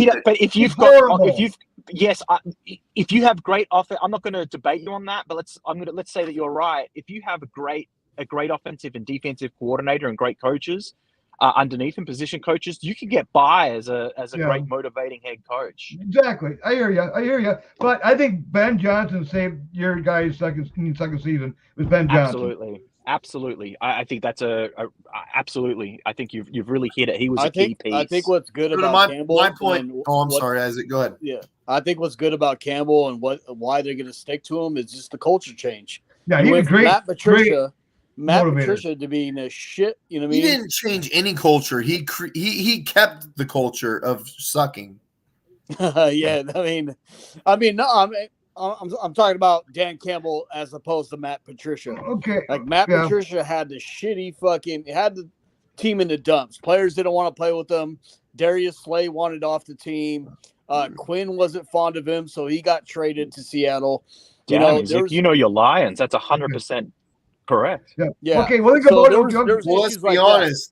Wait. The second year that Patricia was there, that's when Stafford started giving out that verbiage of I don't know if this is for me. Everyone hated him because he gave it. Remember the first year, Matt Stafford went, "Well, you have to trust the process." Remember that? Yeah. The second year was when Stafford really went, "Well, I'm not sure if I'm built for this." Or if they're built for this, or if that's when Stafford really got into that whole mess. Yeah. So my main point was Campbell coming in and he flipped the culture 180. You know what I mean? Like it just literally flipped the culture 180. Well, the players believe in him. That's so I think believe in him. And I get what Isaac's saying. People around him. You know what I mean? You got to bring when you Williams talk back. about what would it take. But if we go back to our original point, the question of what it would take to get him fired, I think I didn't realize how well Isaac knew the Lions, but Isaac's point is it's going to take a lot for Campbell to get fired because even if we don't do it, just the culture turnaround has been huge. And another thing you need to forget, you boys all give me a hard time on the Facebooks about it, but there is truth. There is a lot of truth to this. You got to remember, this season was a huge success for the Lions. We're talking about the Lions. You guys all make a joke, Lions being the Packers. Was there their Super Bowl? It was. It was. Okay. So this season is seen as a big win for the Lions. So, and I'm just going back to the point. It would take a lot for Campbell to get fired next year. Like this season is seen as a big win. Go ahead, John. Okay. Sorry, Lions, John. Five of Lions wins came from the division. Our offense was horrible, and our defense wasn't up to par like we expected it to be. Bears. Come on, they're Bears. They were tanking for that fucking first. And then you got the Vikings were frauds. Yep. And you guys are the one that started to be calling them frauds when you guys beat them that time. You guys that's where it started. It really did start when you guys beat them because then the whole league went, we're about to whoop. I'm not saying the Lions aren't getting better because they are. I'd be lying to myself. The Packers killed them. But are you as good as you think you are at 9? You know what I mean? Because we had a horrible fucking division last year. I mean, horrible. Nobody saw the Lions winning 9 games. Nobody really did. You know what I mean? Let me say this. The Lions made a incredibly drastic move, an improvement in a way that we've never seen the Lions make. Let's be honest. It's been so long since the Lions looked good ever before. And this was this really was the move where, the Lions actually figured it out for once ever. So let's give credit where credit is due. Even in the past when we had Sue and Stafford and Calvin, even when we had some players, and there was a couple of times Jim where Schwartz, we played you guys. But you guys were still not years the in a same. row. But Right, it's not exactly. the you same got good players, the horrible coach. You Or good coach, horrible players. Let me. We played you for the final game of the season, and if we had won, we would have won. Exactly, and that's where I was going with that. Everyone knew. Even the Lions fans, deep down, everyone knew. You're not like the Lions. They were frauds, and you weren't. Here's the big kicker. Is different. This Lions team. Here's the big kicker of this. The biggest kicker of this whole thing that makes the Lions different all of a sudden, and as much as I don't want the Lions to be good because fuck them, but I have to be honest with my thoughts. Here's the biggest kicker of this whole thing. The Lions went into the last game of the season against the Packers, and I'm pretty sure every Lions fan, even if you bet on the Lions, it doesn't matter what you felt, you still sat there as a Lions fan and went, here we go again. Absolutely. Oh my God, it's the same shit all the time, right? We have to play at Packers. Absolutely. To go. So all of a sudden, the Lions actually finally crossed a hurdle that the Lions have never crossed before. And it was I agree. It has nothing to do with Aaron Rodgers. It has to do with the Packers. It has to do with the Packers in general. Well, the Lions have never been able to cross that hurdle where they just superseded the Packers all of a sudden and put them down from doing something great. That's never happened before. It feels like first game, I completely blame it on Rodgers. The first game. It doesn't matter. It doesn't matter who you blame. The fact is that the Lions did something that they've never done before. They crossed a hurdle where they actually finally stiff-armed the Packers for the first time ever and went, no, we're going to stop this shit for once. It's been like we're a gritty team now. We're a gritty team. I think that's something to be recognized. I really do. But no, yeah, because it's always in the back of your head that the Lions are going to fail somehow. They're going to fail, and even though they didn't make the playoffs, but for once they some sort of successful, season for them because they're going through a rebuild. They offloaded a lot of these, heavy contracts, a lot of these veteran players. They turned over basically the whole culture, and you see them, transcending instead of descending. Even though, like the beginning of the season, they start off 1-6. And here's a good point. They finally took a Packers player instead of taking trash from the Packers and sucking with it. They actually took a Packers player and made him better.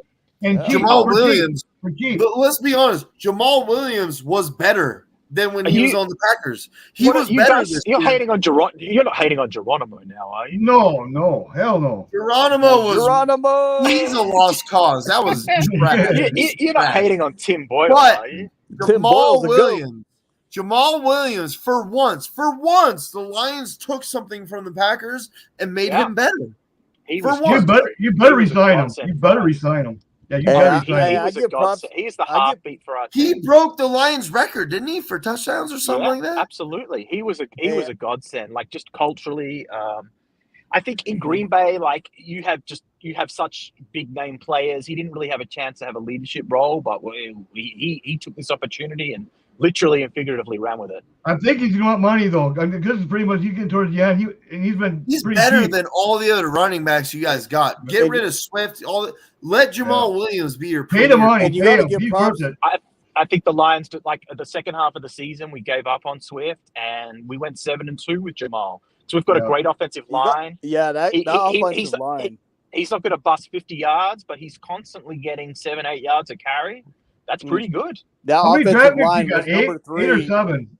The offensive line was ranked number 3 in the NFL, and it really showed. They really were beastly out there and moving. Did you just say 7 to 8 yards? What was your question, John? No, 7 to 8. Hold on, real quick. Sorry, John, I'll get to you. Did you say 7 to 8 yards a carry? Is that what you said? No. He probably averaged 4. But when he gets going, when he's 7 to 8 yards. No, when he's up, but when he's not, he averages 4. But what I was saying was, in a good day, he's not breaking 50-yard runs on a good day, but he's getting. Well, he'll give you consistent first downs. Yeah, he'll give you consistent first downs to move the ball. I get what you're saying. Literally every carry. Yeah, I think before Tom said that would be pretty good. You wouldn't pass the ball. Yeah, John, go ahead. John, go ahead. They got 2 number 1s and 2 number 2s, and then I think they got 7 altogether or 8 altogether or something like that picks. I mean, they can do some damage. 1/3. We've got a lot of picks. This year they can do some damage. I mean, 2 number 1s and 2 number 2s, like wow. Yeah, I'm really hoping. I'm hoping we can trade down from that 6. Yeah. I mean, Jalen Carter seems. What's happening with him?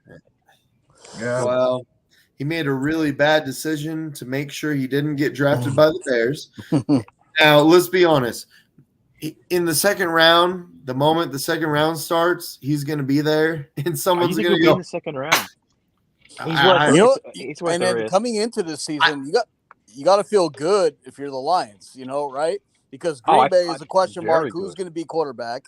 Bears, Minnesota's frauds. Yeah, Minnesota's frauds. They're going to blow things up. And they have to cut a lot of. I honestly think and it's the Green Bears, Bay again. Who knows what the Bears are? I think the The Packers Bears will are just rebound. not good. Let's be honest. The Bears are not going to be good. I think the Bears are going to be in the cellar for a while. I think the Vikings also have to cut a lot of players. The Vikings are like 20 million over the cap. Let's be honest about the Bears. They have no second round. Correct. The Bears are bragging about their cap space. You're going to be bragging about your cap space for a while because no one's going to want – you're not going to be able to use your cap space efficiently to get great players. It's not going to happen. And there's no good players for them to sign. There is none in free agency. Yeah. So – I mean, they're missing the bucket. They're not getting Deron Payne. They're not getting T. Higgins. They're not getting Saquon Barkley. They're not Josh getting all these Jacobs. players that are Not getting Orlando Brown. They got to sign some players because they got to go what was that? 89%. But they're going to sign low end players. They're going to overpay for low end players. Yeah, exactly. You have no choice. They had they got Orlando Brown and Deron Payne and then say Saquon, I would be like, okay, wow, this is. Or even Josh Jacobs. Let's say Josh guys Jacobs. But there's just nothing. It's a really bad. So I see the Bears. I think they're going to be bad for. I really don't believe in Justin Fields. I think the Bears are going to be bad for a long time. I think the Vikings are going to step back. I think the Packers. I'm not just saying this because you guys on the show. I think the Packers will bounce back. I think it's the Lions and the Packers next year. I do too. Because I don't think either of us will be. I don't think either of us will be like true Super Bowl 1-2 seed contenders. Like I told Jamez when he was on the show earlier. Oh, why, Nick? You don't think we can win 10 games? I was like, no, because the ball bounced your way so many times last year. It was ridiculous. And the ball's not going to bounce your way. It's been proven that teams that have an incredible amount of luck with turnovers and the balls bouncing their way, the next year it never repeats. It never repeats. So I said the Vikings are going back to 7 wins again. Like that's just who they are. They're going to be worse. They're going to have a worse roster next year. You know who the Bears are going to get and brag about it? Get Lazard. So as much look, if Rodgers comes back with a much more experienced team, if we do the right things that we need to do, I definitely think that the Lions and the Packers are fighting for the North. But fine. Call it Homer if you want. The Homer in me believes that now that Rodgers, if he fully commits and he's coming back, and we have the experience with these receivers, and let's be honest, like Watson's not what you guys called him. He's actually pretty goddamn good. Watson is actually games. So, and Dobbs, if we get another receiver in free agency and we shore up our defense and we come back, I do think that we're, again, another 11-win team, 12-win team. We're striking against, like, the hierarchy of the NFC, whereas the Lions are, like, they're going to make the playoffs next year. I truly do believe that. They're going to make the playoffs next year, but they're going to be on, like, the lower end of the making the playoffs. It's an experience for the whole team. This is the last ride, man. I won't disagree. Disagree with you. I'll say what you're saying is definitely a possibility for the Packers. The Packers have a lot of question marks. First of all, your defense is good as it is right now. It really underperformed. It was really disappointing last year. It did. So, will you bounce back? I mean, I think what hurt us when John Gary went down and Stokes went down, then everything went down. It seems like. But not only that, even before Gary got hurt, the scheme was garbage. The first 8 games of the scheme was trash. The moment in the second half of the year when Jerry Alexander goes, "Hey, I want to guard that guy," and then they go, "Okay, well, you know what? We suck. Go ahead and guard that guy." And all of a sudden, we start winning games because Jerry Alexander's shutting everybody down. Like, look. And then why is our DBs playing 5-10 yards off of the guy? But they weren't the second half of the year. The second half of the year, we weren't doing that anymore. So I think that the scheme has been fixed. I think that if we play the way that we did the second half of the year, Stokes is healthy. He comes back. We have 3 cornerbacks, and Savage plays the nickel safety the way that Green Bay has been saying. We get a new safety. I know we have Ford, but Savage is just a guy.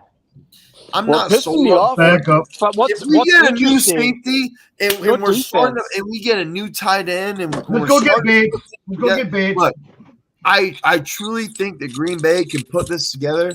We have I'm saying there's a scenario where I agree because, I mean, if you look at the defense, the actual talent, the team, it could have changed greatly from last year to the year before, but it took a step back.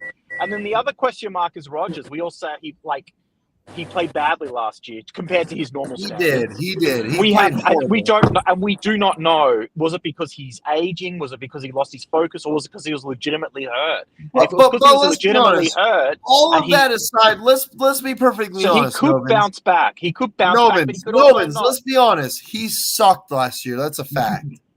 He did it. I mean, he's still like. You don't throw interceptions like that usually. But compared to his normal wait, stat, he's still a top John. 20 What Novins is saying is comparative to his career. Obviously, he sucked, but comparative to the league, he actually wasn't all that bad. Compared to Andy, like whoever knew what, right? Like he was still a top 20 quarterback. Exactly. So, and we don't know. So we don't know. Like, what's the real reason? Like, was it a lack of focus and the injury? If so, then he can come back because Rodgers plays great with a chip on his shoulder. He really likes the whole vendetta. You know, people don't like just like when we went 6-9-1, and all of a sudden Aaron Rodgers went, "Well, I'm not done yet," So and it was like, "Oh shit." So there's a scenario where Rodgers comes back recommitted and he's healthy and he's fine. But there's also a scenario where it's like, no, it was just Father Time caught up with him. So we don't know. We don't know. It's kind of like the LeBron James factor, right? It's like, is he just too old? Like, is it? But then LeBron James is averaging 30 points per game this year. Yeah, So but it's like, is he faking an injury right now? he's not faking an injury. He's faking it. What pisses me off about Barry is I don't know.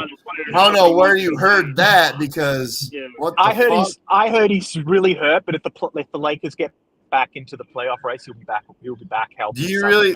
First of all, do you really think LeBron? Because we're in the race right now. Do you really think LeBron is faking a fucking? First of all, it's all over the internet. It's all over pulling the your leg. internet. We're pulling your leg. Hey, but like with Barry, I'm sick of like he needs to be told things need to be changed. Like last year it was Preston Smith, you know, and then now it's Jair.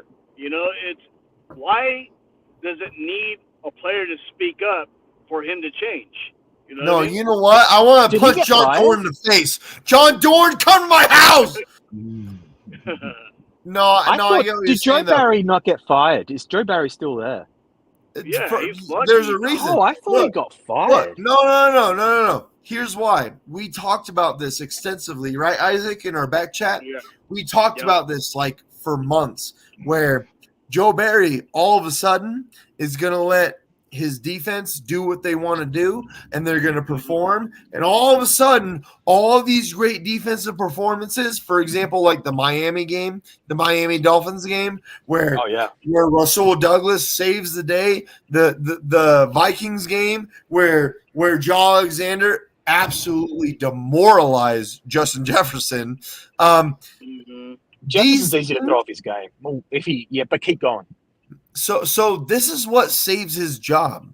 Like all of a sudden, we talked about this extensively in back chats where he's going to keep his job because of all these things that he decided not to do in the first half of the year that could have helped win games.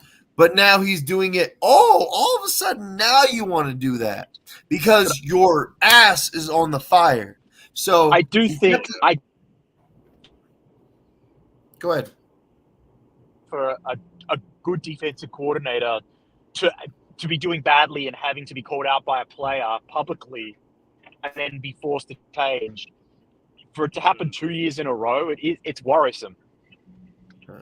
Yeah, I and agree. I think Did you LaFleur guys want him was fired? too.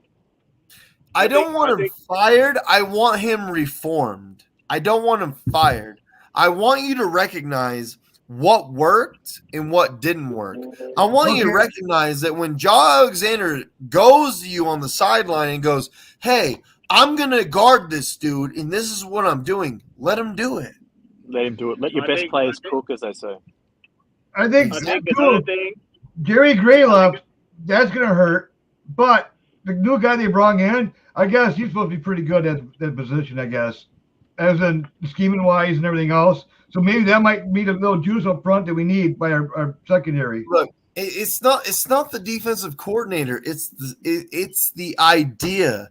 It's the logic. It's the rationale. Like, look, you can be a great defensive coordinator. You could be a great-minded football guy, but let your players tell you what's going down. Let your players tell you, like, what you need to do. There's too much passing down the road. The receiver, he kept on passing down, pass it down. That's how Jefferson got out that first game. Jefferson fucking killed us because he kept on passing the Well, Jefferson had nobody guarding him the first That's what I'm game. saying. There was literally nobody there. I think another thing too is LaFleur is a loyalist. Like LaFleur is like, I think he's just a little bit too loyal and doesn't really want to fire people. Like, you know what I mean? Like he's not that kind of guy that just, hey, you know, he's cutthroat and it's like, hey, I'm gonna fire this guy. I mean, he's a guy that will give you like second or third chances. You know what I mean? Yeah. And to be fair to Barry, not last year, but the year before, like your defense was legit. So maybe he deserves one down year. It was. I think that he needs to learn, and we need to learn. Both of us need to learn from the mistakes that we had. So the look, question on everyone's mind. Let's change the topic completely, Nick, if you don't mind. Who do you boys want for your picking?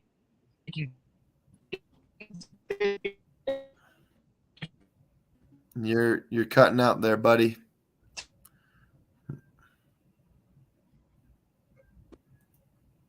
Uh-oh. I think he wanted to see who do you want as your quarterback? So here's what we're going to do. This is the end of the show. I got to go watch the Lakers. This is a big game. John Dorn, you and me, brother, fist bump, fist bump, fist bump. Boom, boom, boom. All right. See you next week. Everybody, Frozen Tundra Network, you all have a great rest of your weekend. And go, Pack, go. Go, Pack, go. Right? Fuck the Bears.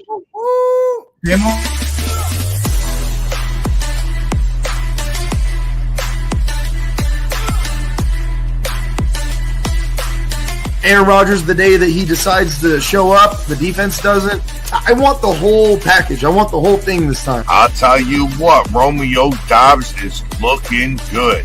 He is going to be wide receiver number 1 by the end of the season. Book it. Dillon are going to be part of this. They're going to get a lot of catches this year. They're going to get even more. Jones already showed that he can handle a big load of catches. 9 different receivers had 90 or more yards, you know, in the 7 games that Devontae was out. He's stuck with this team for so long. He said he wants to retire here. Why not just let it be? I mean, hey everybody, this is Gerhard de Beer, former Green Bay Packer offensive lineman, and you're watching Frozen Tundra Network with Bill the Packer fan and Packer owner Nick. Enjoy.